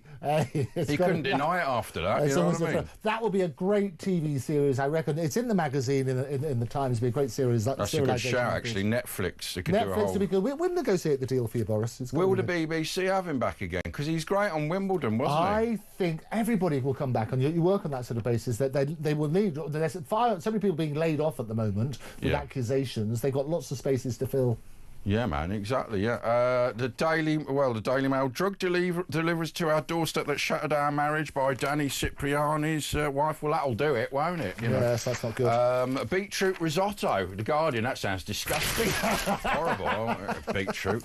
Yeah, we've done the Tony Martin. The FT, Trump meme coin, copycat spark fears of next bubble for investors. Do you being a futurist, do you know about Bitcoin and all these? I do, and you've got to be careful, because some of these, everybody's coming out with them, and some of them have got sort of, they make a lot of sense. And what happens is this FOMO, fear of missing out. People suddenly say, oh, Bitcoin, and suddenly it goes through the roof, and they say, oh, if only I'd invested earlier. And they all get caught up in these things. And if you don't understand it, the best thing is not to touch it at all. Did you get any? No, I didn't. I had a mate who used to go and see about 10 years ago, and it was like $200, £300 a Bitcoin. And he'd go, oh, you've got to get them, they'll be worth £1 million soon. And I was like, well, what are you talking about, Willis? And I'm gutted now because I'd have loads if I'd have done it. You would have done. But as soon as you've done it, it'll go up there and then they'll collapse again. And you've got to trade the problem. Only the best advice is only invest things you're prepared to lose. It's rather like gambling. But is Bitcoin, that seems to be the one that although it will fluctuate a lot, I don't think that's going to ever drop out now. It's getting accepted in mainstream everywhere, and there is a limit of 27 million of them. Won't it eventually, I mean, we're not going to tell you invest in it. The best thing is they always say, we're not giving financial advice, it needs to be regulated and so on and so forth. But the reality is, if you can't afford to lose it, don't invest. People don't understand. But there's all these things, the tales of people making zillionaires overnight, and then the whole thing collapses is difficult. If you know what you're doing, and you do your proper research, get advice from experts, and then see if it's right for you. But I worried about that was my worry. I thought, hackers, how do they know that you won't just suddenly lose all your, someone getting the computer? Well, that's the problem. This is why people used to like gold. They still like gold, because you can have a bar, and this Gold's is it. Gone up, hasn't it? It has, because it's the safest thing in terms of that sort of stuff. You then own something, and it's something that you can see. All this digital currency and various other things is a bit sort of. And it's indestructible, as notified to us by Spandau Ballet. Hey, go on, give us a verse. Gold, always believe in your soul. You've got the power to know you're in. They used that. Yes. They used it in the Bold advert. And they didn't like that at all. And well, no, they liked it, the Kemp brothers, because they owned the song, but Tony Hagley, he hated it. No, he did hate it. And they've fallen out about Tony. it. And it's rather like the inappropriateness of certain songs being used for ads. It's like Don't Stand So Close to Me was used for an antiperspirant, which wasn't the idea. The Beatles never allowed it, but then it got sold on to other people. I remember there was a story of Michael Jackson was with Paul McCartney, and Michael Jackson goes, hey, can you give me some advice? And Paul McCartney went, oh, yeah, you should buy your songs, because then you'll make money. And then Michael Jackson outbid Paul McCartney on his own Beatles song. It's true. Hoisted by... As an intellectual property lawyer, I can tell you investing in IP is one of the best things you can do, because it goes on for 70 years after the creator's life, is the general sort of proposition. Well, Cliff Richard apparently outlived his thing, and now he outlived the patent. He's still alive, Cliff. But it's good. Apparently, I'm just hearing Mickey Mouse is out of IP. So no, so I'll tell you what happens. And Popeye? No, so Popeye, again this year, we have what's called public domain, so copyright doesn't go on forever. So Popeye the Sailor Man, the original one, Tintin's come out. Tim Tim's come out. Well, we're not surprised. The Mickey Mouse went out. Winnie the Pooh, you might remember there was a horror story called Blood and Honey. And the reason they could do that is because the original Winnie the Pooh, not the Disney one, went out of copyright. And as a result, they're doing all these sort of horror movies and so on and so forth. Well, I heard that what Disney do is, when it's getting to 70 years, they'll release the movie, because they own the rights, they'll release another movie, and that gives it another 70 years. Well, they do a different version of it. So why didn't they do that with Mickey Mouse? Well, they did. So the original, right. so it was what's called the Steamboat Willie version, which is like. Oh, I've not seen that one. Have you not? Steamboat Willie. Steamboat Willie is a classic. It's the skinny Mickey Mouse. He's got little. That was the first animated film. It was. Did you not know I that? thought it was Felix the Cat or something. Well, Felix is another good one, but it was a different Mickey Mouse. So what Disney wisely do is they make a different variation. But in addition to copyright, you have things like trademarks. So if you Betty Boop. She called herself originally Betty Boop. Yes. And then she.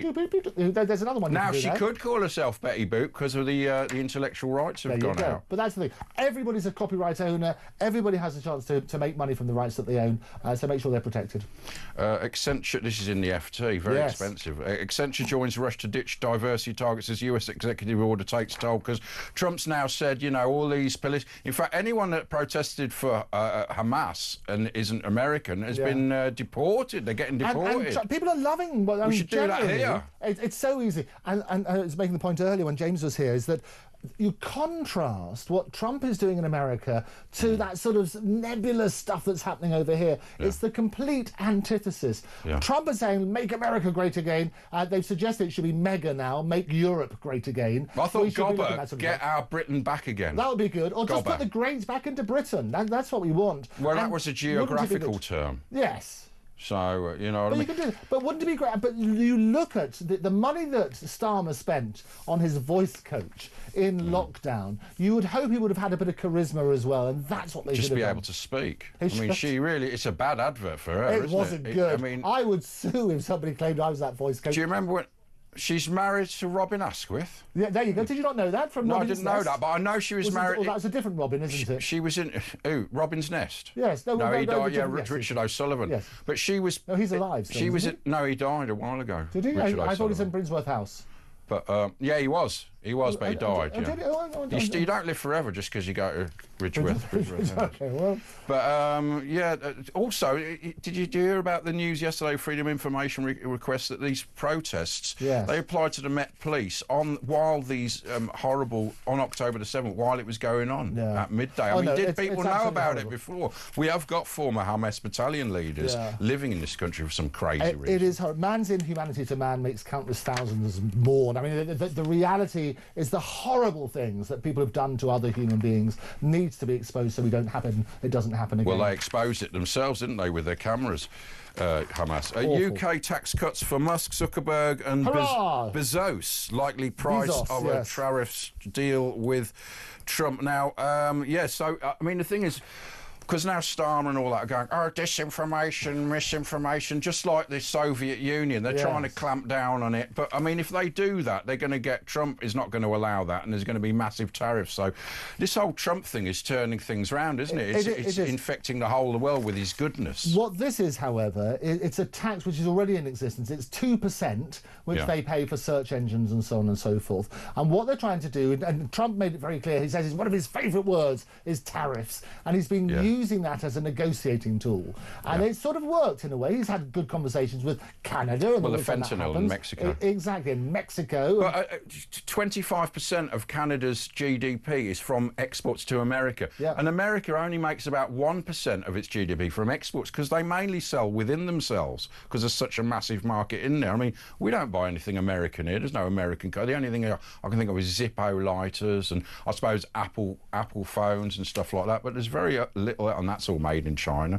There's very little we buy from America, and of course the Germans, you put tariffs on them, like 20% of their cars go to America, and they're having to shut their... Volkswagen are going to have to shut some factories down in Germany and all over the world because of all these green crazy taxes. We pay 5 times the energy of America. And that's what you need to look at, is the net result, because often with these tariffs, basically Trump's using it as a negotiating tool. I think if he followed the art of the deal. it's the art of the deal.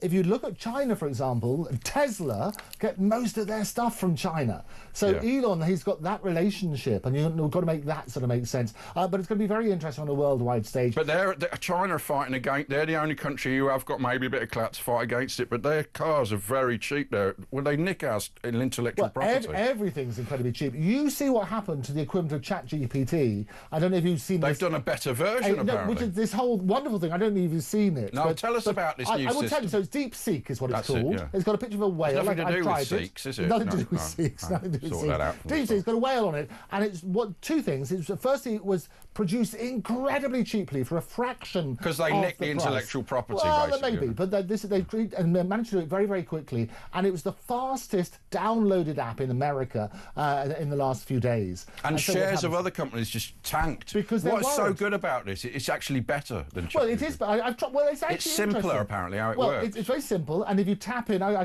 do it in real time. I'll do search on you, but you ask certain questions. So, like I asked it, okay, what happened in Tiananmen Square, and it sort of said, I can't tell you that. We don't have that information. They don't have that. That happened on my 18th birthday. Is that right? Yeah, I had a girlfriend who was a journalist, and she was out in China on the anniversary of it about 10 years ago, and she actually went to Tiananmen Square. Yes. And this Chinese sort of policeman said, go.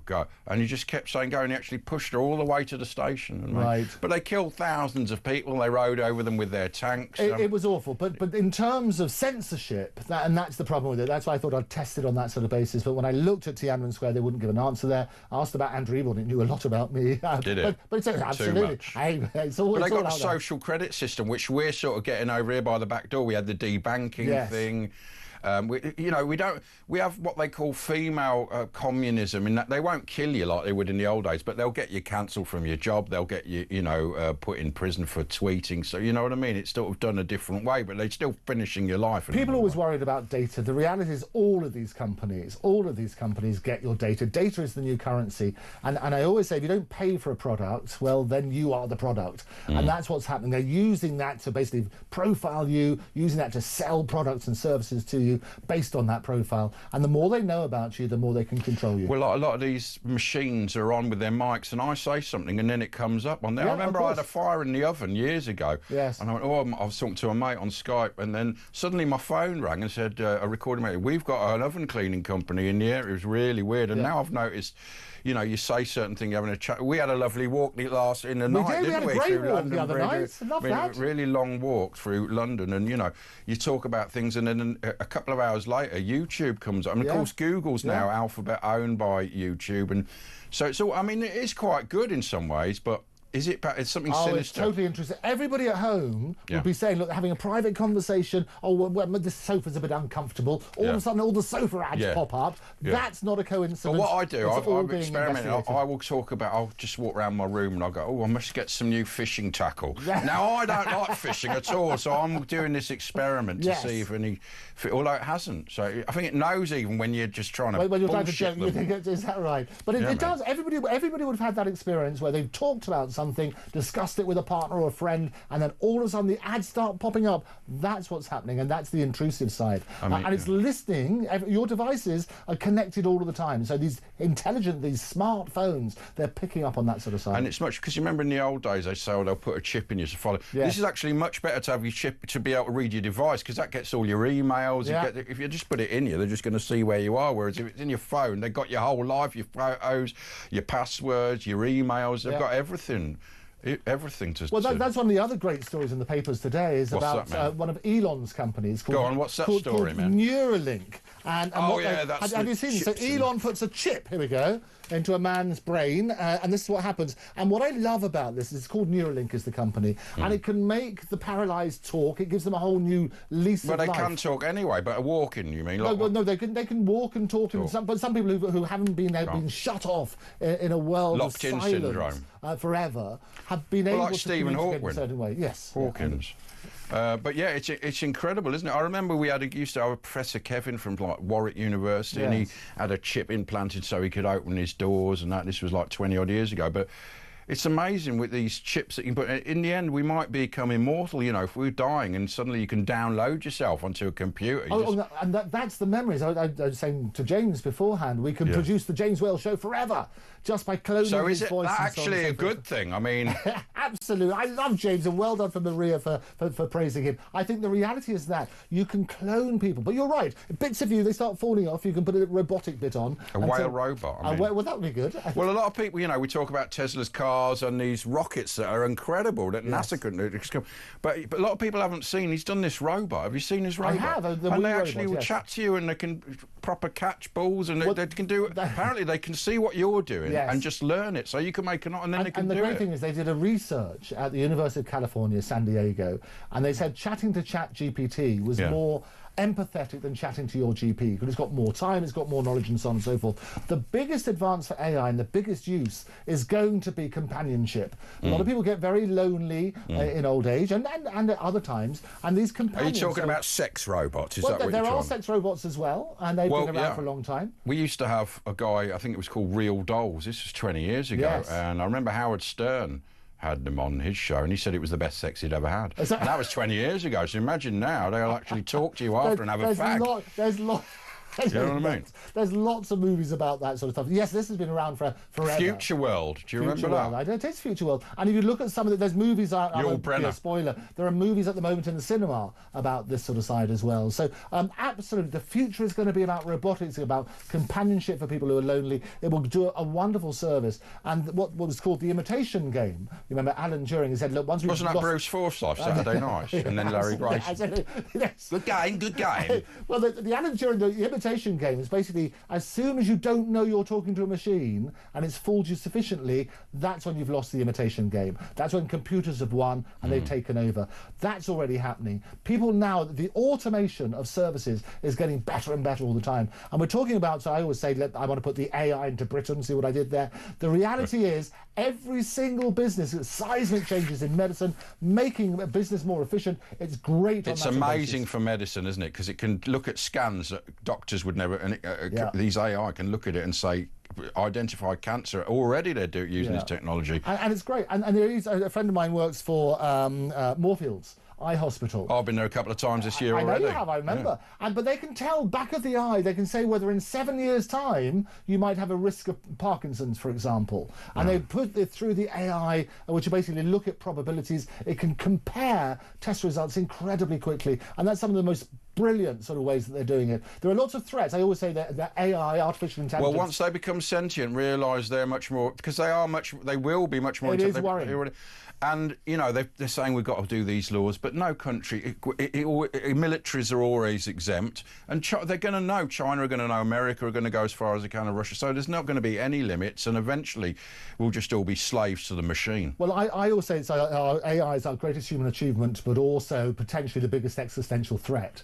Because what's your view as a futurologist? I can tell you, it's the biggest threat as well. If we don't know how to control it, how to make sure the guardrails are there, it could take over. You don't want, for example, you don't want weapons controlled by machines. If you gave a machine an instruction... We already have that, don't we? I know, but if you turn around and say to a machine, stop world hunger, well, one thing it could interpret is, well, I'll kill all the people. That will stop world hunger. That would work. And you've got to turn on that sort of basis. So there needs to be some sort of control. Well, you know, machines, should they be able to kill people in war? That's the big question. And we had Colonel Richard Kemp on, and I said, well, hold on, Colonel, what are landmines? I mean, landmines are just thick, but if you go on, step on it, it'll blow you to pieces. So, you know, there is a place for it, but it's horrendous when you see this war in Ukraine and the drones, and you've got no chance, and eventually drones will be autonomous. Yeah, you won't need people to fight. So that you get these. But then if it's just robots against robots, it's not really... No, but it's the robots get sent in, as you say, the drones will get sent to take people out. Yeah, but then it'll be drones on all sides. So absolutely. That'll be just like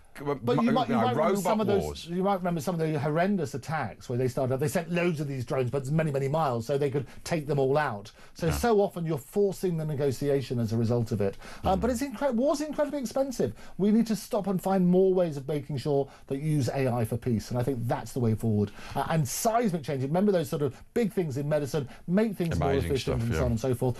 Great advances in literature, but you need to make sure that people are rewarded. And we spoke about IP, intellectual property earlier.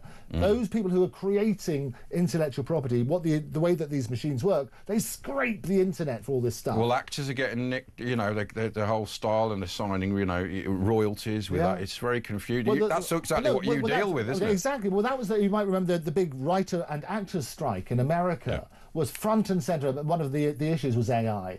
Because you could do half a day's work and then have your image forever, and you would never need to go to a studio again. The trouble is, actors want to work there, and times are tough anyway. So unless there's a proper reward mechanism, it's really, really tricky. Right, give us a ring, 0344 499 1000. It's me and Andrew Eborn on Talk. James Wales was here earlier, but he'll be back next week. Great to see him, and we'll be back in 2 minutes.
Across the UK, on DAB+, on your smart speaker, on your smart TV, and on your side. This is Talk. Yeah, it's Ash James Wales gone home, but breaking news, Richard O'Sullivan is alive again. I told you he was know we alive. announced his death a few years ago, but he's not. But so let's bring Robin's Nest back. We should, and he's a lovely, brilliant man about actor. the house. He's brilliant, and very famously, and we talked about it, he is at Brinsworth House. Which is the old, for lovies and actors and I remember we had Dirty Den on the phone, and he was living there. Well, my mother was there my mother was there for a little while. What was she? She was in the arts, wasn't she? Well, she had a son who does some bits every now and again. But she was brilliant. So my mother was there for a little while. They are brilliant at Brinsworth House. It would make a great series, all these old TV. Oh, well, they do. And what happens, so the Royal Variety Performance, all the money from that, the money which is raised, lots of millions that they do, goes to Brinsworth House. They do fantastic work. Fluff, Alan Freeman was there. Yes, and they also did all these blue plaques. A good friend of mine, Mike Reid, you remember the DJ? He would do these blue plaques. Yeah, no, not that Mike Reid, the other one. Run around. Yes. He died. Although we'll probably announce he's alive still. I hope. Hilda Baker. This is the show we're going to bring everybody back. I love Charlie it. Drake was there. Charlie Drake. No, all the great people were there. Hello, darling. And look at you. It's just an excuse you do your impressions. It's Who can't you do? Who's your worst one? I could never do... Can you do Frank Spencer? Everybody does a Frank Spencer. Betty. There you go. Not we don't really. see enough of him. Mike Yarwood was there. Mike Yarwood was there, brilliant, and there's now a blue plaque for him. He died, yeah. I saw him once in Blackpool with the support of the Nolan sisters. Yes, and one of them has just recently died as well. Yeah, so that's right. Yeah, I think she was a good friend of James. She used to be on his show. Oh, amazing. Anyway, talking about being born again. Ken in London, hallelujah. God bless you, gentlemen, Andrew and Ash. Listen. Hello, Ken. I was listening to your discussion about in planting chips in the... Yeah. Well, this is Andrew's here. Yes, I will chat to Andrew. Can I ask you one thing, though, Ken, before you start? It's lovely to have you on the show. I always look forward to... Did I see you at the Tommy Robinson rally a few days ago? Yes. There you go. I thought I that sent was out you. a Twitter at Virtual Ash. You can see if you go down, you'll see there's a video of you on Twitter. Yeah, so people want to see No, you. he wasn't. He was just wearing his plaque because it was at Parliament and he's always outside Westminster, so he was just there. He wasn't supporting anyone. No, I wasn't saying, but we did see you then. So people who want to see you in your full glory, they can see that Jesus video. wasn't far right, was he? Would he have been left, or who would he have voted for, Jesus? Jesus is the personification of truth, love, and mercy to mankind. He is the presence of God. He is a revelation of God to mankind. Yeah, but hold on, because people reckon he's a bit hippie-ish, but he wasn't, was he? He was involved in wars. He was quite a tough guy. People have got a bad impression of him. But he did used to get involved in battles and stuff like that. No, not Jesus. In the New Testament, as Jesus said to love your enemies, to pray for those who despitefully persecute you and like hate Gandhi. you. This is the teachings of Jesus. But listen, I would like to remind you, everybody, about this chip situation. Yes, go for it, Ken. The coming world dictator, this is in the Bible, Revelation 13. He's called the Antichrist, the man of sin. He's going to enforce a new world economic order upon the whole world, and it's going to be established upon possibly a chip or a tattoo on the right hand or the forehead. Is that the mark of the beast? The mark of the beast, 666. This is coming. This is coming, gentlemen. Now, this is important to understand here.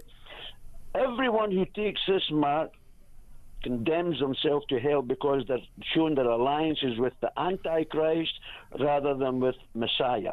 So can I ask you one thing, Ken? It's always wonderful hearing. It's always wonderful hearing. Can I ask you just one thing then? So somebody who's paralysed and shut off in a closed world, and the wonderful company Neuralink gives them the opportunity to communicate the power of love and talk to other people for the first time forever. Are you saying Jesus wouldn't like that? That's wonderful. God has given men the intelligence to produce wonderful things, but sadly, men, because of greed and the evil in the hearts of men, they do these things to make money. And the Bible says the love of money is the root of all evil, Andrew. But we are talking about the reality here. This is not religion. There's a man coming to this world, and I believe that President Trump is a prototype of the coming Antichrist. You know what the world is looking for? A strong man who will take action. Now, Mr. Trump is hated by many, but millions support him because he's taking action. Well, the world is going to get into such a state of chaos and turmoil and war and evil. They're going to look for a man who will take charge. And that man, I believe, is alive right now. He's hidden, and he will be revealed at the right time by God to the world. But is Trump a good man in your eyes? Or is he one of the... Trump, I believe, since he got that shot, Ash, I think his heart has been softened by God. He now realizes his mortality. I believe he's now genuine about God. He even says publicly he believes Jesus is the Son of God and the only Savior of the world. He's not the Antichrist. You have to say that as president. The world is looking for a man, a strong man. Yes. Well, he's that, isn't he? You can't get more strong than Trump, what he does. And you're right, though, Ken, because what happened in Trump's campaign, he said... God is front and centre. God sent this. This is a mission that God has sent me. God's going to make me president. In God we trust. It was a bit of a miracle, the way he moved his head and his ear just got It was incredible. And he did say he was looking at a particular chart on immigration. And that chart on immigration, he often holds it up. It saved his life. Not his ear, though. But I believe that actually right now, gentlemen, that the world is being prepared for world dictatorship. One world government is coming, and the world is now being prepared to look for a man like Trump. Look for a man like Trump who can save the world, but he's going to be a false Messiah. And Israel is going to receive him. And the whole world, the Gentiles and the Jews, are going to be deceived by this coming man of sin. This is real. This isn't religion. Well, it does seem to be coming true as it comes to pass. I do think we need a leader, don't we? We need somebody who we can look up to. And what do you think of British politicians? Are you a fan of Starmer? Oh, I think Starmer is perhaps he's going to be proven to be the most dangerous PM in British history. This man is a total antichrist. He's an avowed atheist. A communist as well, isn't he, Ken? He promotes wokery like never. It's amazing the wokery he allows, and his government, sadly. But what's happening, in my view, is the world is fed up with corrupt politicians who tell lies. They're looking for a man who will speak strongly, but the sad thing is, this man who comes will come as a man of peace, but he will be full of evil. He will be Satan's man. He will deceive the world and lead the world into the greatest time of trouble and tribulation in human history. Tough times are coming, men and ladies who are listening. This is a time to seek the Lord. Jesus is coming to stop it. So I encourage everyone. And James Whale, don't go to hell, James. God loves you. No, he's not. He's off the way to And Kent. it was so good to see James, wasn't it, Ken? Wasn't it lovely? I loved what Maria said, and it's so good to praise James while he's here. You're a fan of James, aren't you, Ken? I am a fan of James. Yay, that's what we love to hear. It's got to be good. Free speech. But when he doesn't allow free speech, I'm not his fan. Yeah, and on that point, thanks, Ken, for your call, and let's go back to the papers. Go on then, what have you got? Complete wokes of William Flakespeare. Hey, that's good. Yeah, uni puts 200 trigger alerts on the Bard. A university slapped more than 200 trigger warnings on William Shakespeare's works, including for storms and popping balloons. The University of West of England, that's not real. That was probably something that was a polytechnic. Yeah. No, West of England University. Ridiculous. All the polys have now become universities. universities. I went to Manchester Metropolitan University, but Manchester Poly. There you go. But I didn't really do that well, because I was in Manchester in the early 90s, SEND. I didn't have time to study or anything. Anyway, the University of West of England also advised drama students that the TV adaptations of Macbeth reference psychological distress and war. Of course they do, it's Shakespeare. It is such nonsense putting trigger warnings on these things. The whole idea of literature is it's supposed to take you on an emotional journey. It's a roller coaster. Well, apparently, here's the things. Macbeth contains murder, suicide, violence, knives, blood, psychological... Well, all that's like every film and you know... Absolutely. You can't have trigger warnings. It's a spoiler alert. It makes no sense. I mean, one thing I would say, a lot of this, what's it called, the music where the kids are now just stabbing themselves, and you get postcode kids, you know, saying we're going to do that, and they're actually going out with machetes they have doing it. No, they have the drill rap things are awful, and we've had those sort of situations. The guy who was sent back to prison as a result of filming a video in breach of his license. He murdered someone, didn't he? Exactly. No, those things they should be looking at that sort of stuff, but don't put trigger warnings on Shakespeare or plays or books or other things. It's just but that's all wokery, wrong. Isn't it? The BBC allowing that guy on and going, oh no, we better not stop their rap, you know, this violent rap because, you know, it's diversity and all this, you know, but they are actually killing each other, and that's been going on, well, for like 20, 30 years. I remember, you know, Dr. Dre and Snoop Dogg and all that lot. I mean, look at Puff Daddy and, not Puff Daddy, Biggie and... Oh, you look at and at the same time both they wouldn't allow. 20s, I mean. At the same time, they wouldn't allow that song at Christmas about Starmer and the heating. You remember that sort of stuff? Yeah, exactly. So you either have to have one rule which is applied universally, or don't. But trigger warnings on Shakespeare is absolute nonsense. We had him on the show, that guy, and he's now lost his job. No, well, we had him on. He's been going that long, James. He probably did. But that guy, he was freelance at the BBC since he did that single. Yes. He's not got any work from them. Well, that's a shame. Yeah. We should have him on again. Well, we will. We offered him a job here. I mean, we didn't have the right to because we're not management, but we did anyway. But you could offer him a job. Yeah, well, we did, but he didn't get one because we don't really have that power.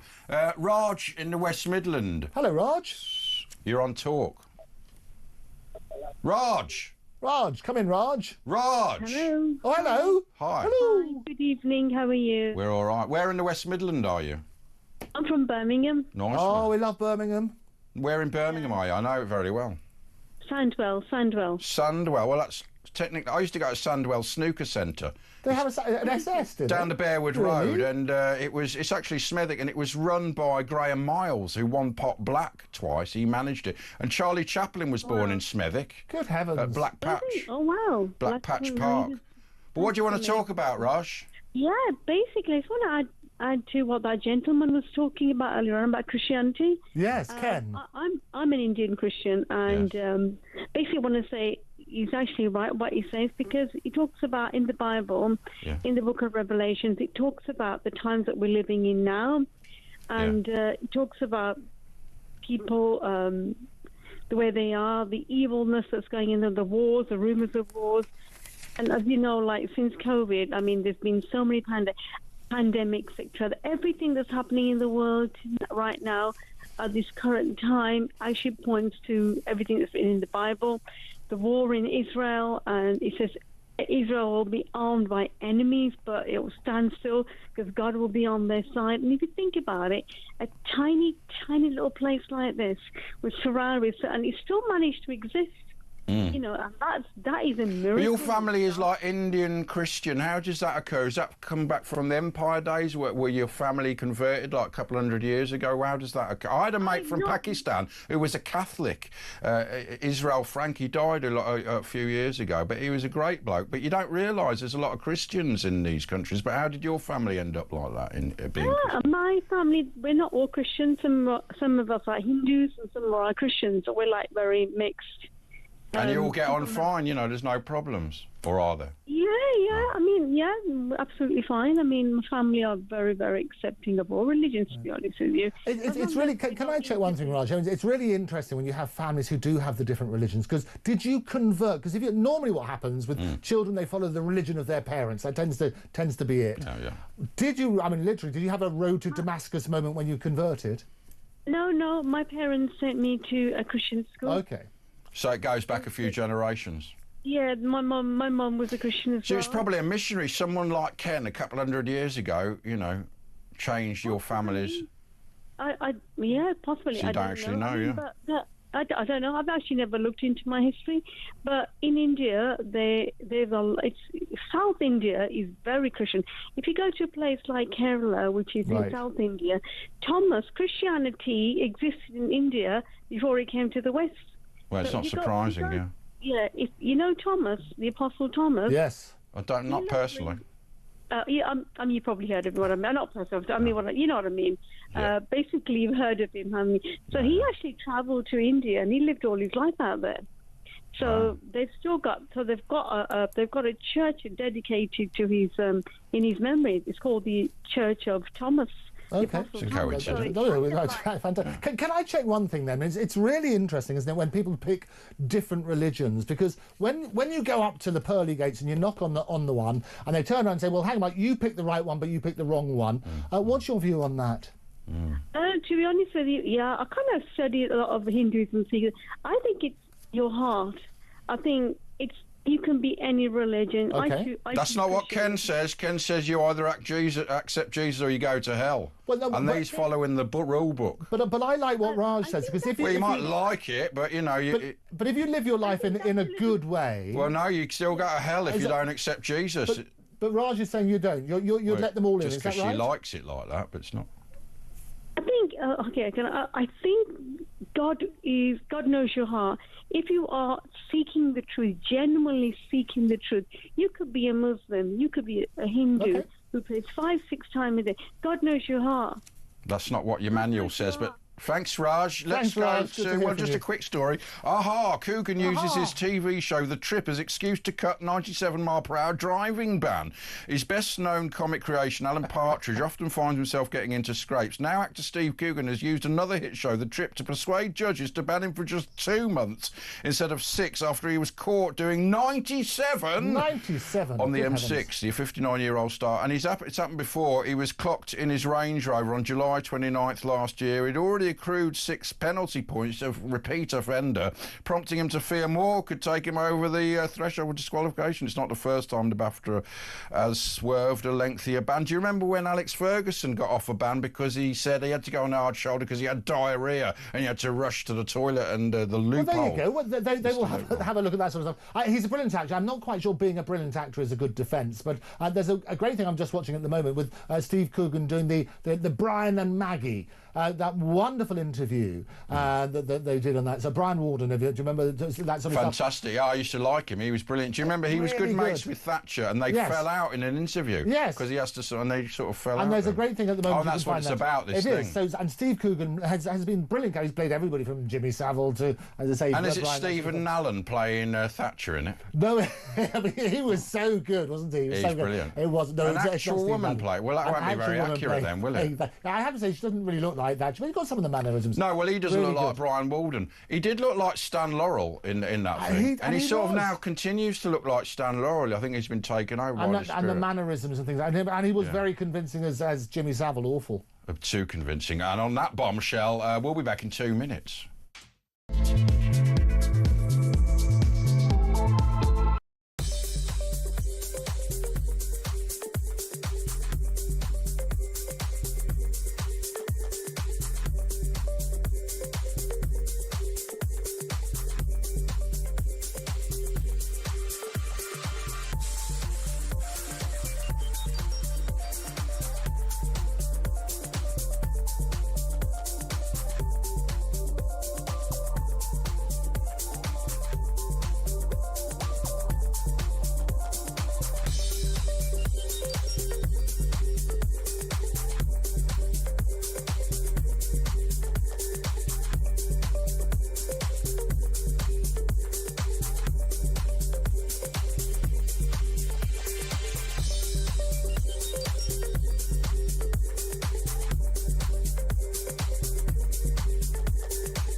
Across the UK, on DAB+, on your smart speaker, on your smart TV, and on your side.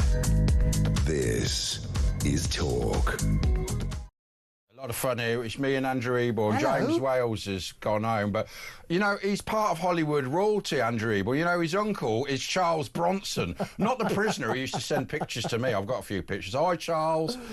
But you don't mean the prisoner. You mean the American film star. Well, yes. It's my aunt was somebody called Jill. Charles Bronson's your aunt. Was somebody called Jill Ireland. So Jill Ireland was married to Charles Bronson for a long time, and before that, David McCullum. Did you used to go and stay in America with Charles Bronson? Well, my sister did, and other family members, but that's what they're over there. But Jill Ireland was married to David McCullum, the Invisible Man, but we never saw him. I think.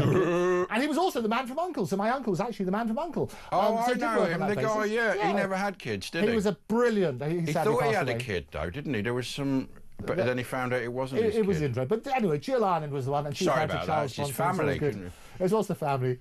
So, but we were talking. Apparently, someone's written here that Robin's Nest, Richard O'Sullivan. No, we love that. Well, when Prince Charles, he was rude to him. When Prince Charles went to the home, he said, "Go away, it's time for lunch." There you go. Well, I'm not surprised, and I tell you what, they had the best lunch, the best food ever at Brinsworth House. I bet they do. I mean, they used to have. The chef they had used to be the private chef of John Major.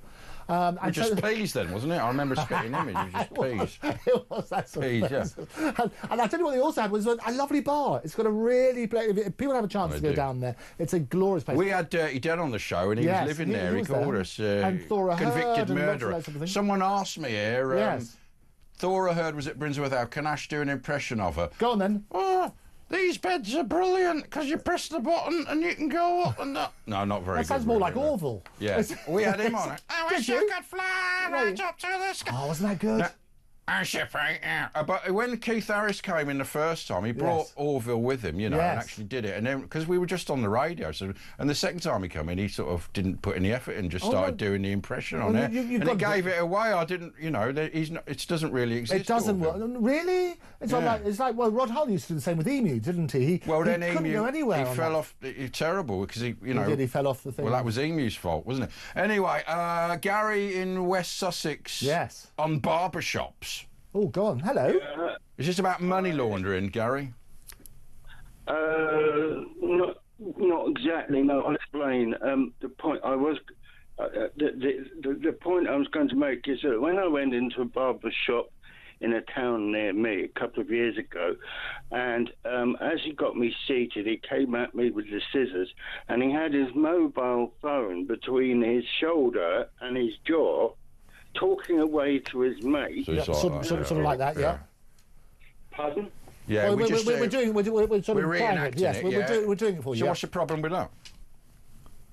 What's my problem? Did he with give that? you a bad haircut because he was on the phone? No, he didn't give me any bad haircut at all, because I walked out. I said, "I'm sorry, you're not coming near me with that. Right. That's dangerous. Not to mention disrespectful and ignorant. And I'm not having that. And I never went back there again." Have you got any other? So what do you expect in a barber? Well, I expect the barber to be respectful and knowledgeable about, you know, what is cool and what isn't cool when, you know, dealing with a customer. I mean, I don't want someone coming up with me with scissors talking on their phone. He's not coming to the channel. He cut my ear off. Well, he could cut your ear off, couldn't he? I mean, that's what was Van Gogh, wasn't it? But do you remember they used to say anything for the weekend, son? They'd have the condoms. I used to go to Hagley Road, Bernard the Barber in Bearwood, and he'd have naughty magazines as well. Do you remember those barbers? You like those ones, don't you? You're trying to get my age. No, I think it should be regulated, barbers, because that's not the only problem that I've Give us another barber problem. And also call us if you've got barber problems, 03444991000. What's your next barber problem, Gary? The other problem is there was, in another one, there was a note spread all over around the shop where the seat is. I'm disabled. Did you say Liverpool football stuff, did you? Yeah. Yeah. No, I didn't say anything. Look, Gary, we're losing you. We'll try and find out what it was. I think he was very angry with Liverpool memorabilia around while he's having his haircut. He's probably, you know, an Everton fan or, you know, Arsenal. I think he was talking about the toilet, but you could be right. I think toilet, that's even worse. A much better thing. No, you're right. I think regulating's a good idea. Regulate barbers. But never mind that, the HMRC, we know it's a money laundering, but they're happy because they get the tax, so they're sort of in on it in a way, aren't they? It is interesting that so many people... And these chocolate shops everywhere. Some great friends of mine, Turkish barbers, are really, really good. They do all the flaming and all that sort of stuff as well. They do all that sort of stuff. It is interesting, but I think regulation is... You don't want people with scissors not being qualified. Not on the phone and cutting your ear off. It's a very good point there, isn't it? It's a bit worrying. Julian in London, you want to talk about e-bikes? Oh, yeah. Oh, there's a big story about e-bikes. There's a big story about them. Big robberies, phone robberies. What's your story about e-born e-bikes? E-born and e-bikes. Go for it. It's about a lot of these delivery companies got these e-bikes and... delivery companies, yeah. Well, it's got a bridge the other day. It's got enough fast. You will install it and... Wait, hold on. Slow down. What you're saying? Couldn't really understand you there. It's going that fast over the bridge, the e-bike, and... yeah. He's doing 59 miles an hour in a cycle and got over the bridge.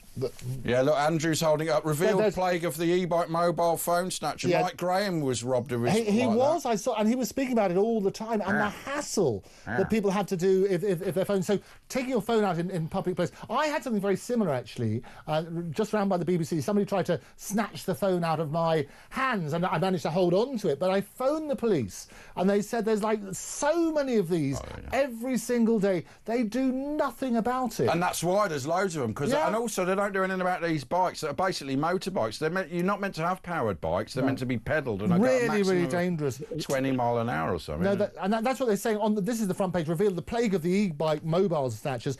83,900 phone thefts offences recorded in the last 12 months to July last year. That's what they were saying on that sort of basis. But you're talking about the danger of them being on the road as well, because they go ridiculously fast, don't they? Yeah, it's 59 miles an hour. It's quite shocking, really. They're in the cycle lanes doing 59 miles an hour, and some people have been killed. You know, I remember there was a woman killed. That wasn't an e-bike. That was one of those bikes without brakes, which are now illegal. But they need to update the laws because the laws are like driving a bike furiously from 1870. I think it's something else that should be. I mean, we try to oppose too much regulation, but certainly e-bikes and things like that. I mean, I like scooters because you know they are legalising them apparently, and they're a very useful bit of transport if they go 15 mile an hour and they get you around. I mean, I do ride an e-scooter every now and then, but I do it on. I know a lot of very rich people in London, so it's a bit like that film, The Swimmer, with Burt Lancaster. So I go over their big estates and manage to get around London on private land, so that's perfectly legal. But yeah, they're going to legalise it, apparently, which is great. Would you get an e-bike or a scooter? I like e-bikes. I like driverless cars. I think that'll be an interesting thing once they're safe, and I think they are getting safer and safer. Well, they would be safer than humanoids, apparently. Well, it's all part of it. A humanoid is the same sort of thing. But I mean, these new countries like Dubai, they've set up their road system for that, whereas we can't really set it up here. But maybe in the future. But give us a ring if you want to speak to Andrew Eborn or me, or talk about whatever you want. 0344 499 1000. We'll ring you back, and we'll be back in 2.5 minutes.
Across the UK, on DAB+, on your smart speaker, on your smart TV, and on your side. This is Talk. Yeah, it's Talk. It's the James Whale Show, starring Ash, but it's only Ash and Andrew here because Wales buggered off because he had the flu and he's a bit knackered. But he'll be back next week, same time, same place, and he might do a bit more. But yeah, it was so good to see him, and as I say, to see him. He looked well, didn't he? He did look well, and Maria, who phoned in and actually praised. I think he knew her. I think he'd set that up. Yeah. I think it was Lady W. Lady W. I would have phoned in because it was so good to see him, and he's been through a horrible time with his. He has, yeah. Well, he was in hospital 3 weeks, but it sort of helps him out doing the show. It's like a medicine, isn't it? You can see the adrenaline, but then he hits the wall. Well, one of the highlights for us last year was actually when we did the Christmas show with him, which is glorious. Yeah. So we sat here, you with your green face. That was the last show he did here, apparently. Oh, was it? That was a while ago. Yeah, it really was. Oh, there you go. So that was it. So great that we're there for the last one and also the first one of this year is good. Now, Gemma's in Lichfield. She wants to talk about Trump's plan for Gaza, yeah. Hi, Gemma. Hello, Andrew. By the way, that letter that I got, everybody else got it as well, so forget about that. The Gaza Riviera, oh my Christ, I can't think of a worse idea, but let him go with it, you know what I mean? The man likes to think big. What's bad about the idea? What? bad about the idea? Well, Benjamin Netanyahu literally was looking like what, like his what's that phrase when the you know the lottery, the slots, the bank. What's that phrase? Like lottery numbers have come in. Yeah. Yes, exactly. And then, yeah. And that was a bit weird. But anyway, forget that. My father passed away at the weekend. Oh, I'm sorry to hear that. It's okay. It's okay. Well, he was 93. He wanted to go. Oh, 93 is great, isn't it? Great age. I know. What a good innings. But you must be getting on a bit then, if your dad was. Beat Man United, and I'm annoyed because my dad was a Man United supporter. But never mind. Ah, there you go. Oh right. Well, you didn't see that then. What was your dad? What was your dad's name? Donald. Donald. What was your favourite memory of Donald? Basically, he used to drive a camper van. Right. And he used to take me to the Lake District, mountain climbing. I love the Lake District. I bet that's great memories for you. He took me to Waswater and Coniston Lake, where Donald, somebody else, did a car thing across the lake, and it was the boat, that sank. That? The blue Donald. That's the one. It was the land speed record and things like. No, the water speed. The water speed. Yes, you got it. You got it. They only got the boat out about 10 years ago because it's so deep there. Andrew, what's the difference between a QC and a KC? Oh, I'll tell you what happens, and it's automatic. So a Queen's Council, what it does, it depends on the monarch of the time. So, and it's the thing that automatically changes as soon as the monarch passes. So as soon as Elizabeth died, everybody automatically became, instead of a QC, they became a KC, which is without the Sunshine Band, which is a King's Council. As well. Sorry, what was that? Love Island, there's a Casey on it. Oh, there's a Casey. Oh, is there on Love Island? Fantastic. Do you remember Casey Kasem, America's Top 10? He was also the voice of Shaggy in Scooby-Doo. Oh, is that right? Oh, can you do that one? Can you do Shaggy? Yeah, Shaggy. Oh, that's quite good, actually. Casey in the Sunshine Band. He was QC before the Queen died. The Sundance Kid. Oh, yeah, there you go. That was good as well. Butch Cassidy and Sundance Kid. That was the one. Can I say how positive it is that you... I mean, I'm so sorry to hear that your father passed away a few days ago. It's okay. Other people are going to be going through this. What advice would you give to them? How have you managed to cope so well? Well, he's having an unattended cremation. No one's going at his request. Well, it's just going to... Well, someone's got to be there. No. Why does he want that? He's just not interested in funerals. Well, he's not going to be there. That's what he said. He said, I'm not going to be there. I can sort of see that. You know, it's a bit. And some people they do. They when they want to turn around and say, "Look, remember me how I was." The funeral director said it's the in thing. Are you going to get his ashes though? Are you going to throw his ashes? Yeah, we're scattering them. Where are you going to scatter them? Some lake. Coniston. You've got to go to Coniston. Your favourite place was the camper van. Okay, fair enough. Was he from Lichfield? No, he was born in Sheffield. Well, why didn't he support Sheffield United or Wednesday? He did. He supported Wednesday, then he went Manchester United. And Glory Hunter. Although actually he was 90. Up the Villa, down the road from Litchfield. Up the Villa. Thanks, Gemma.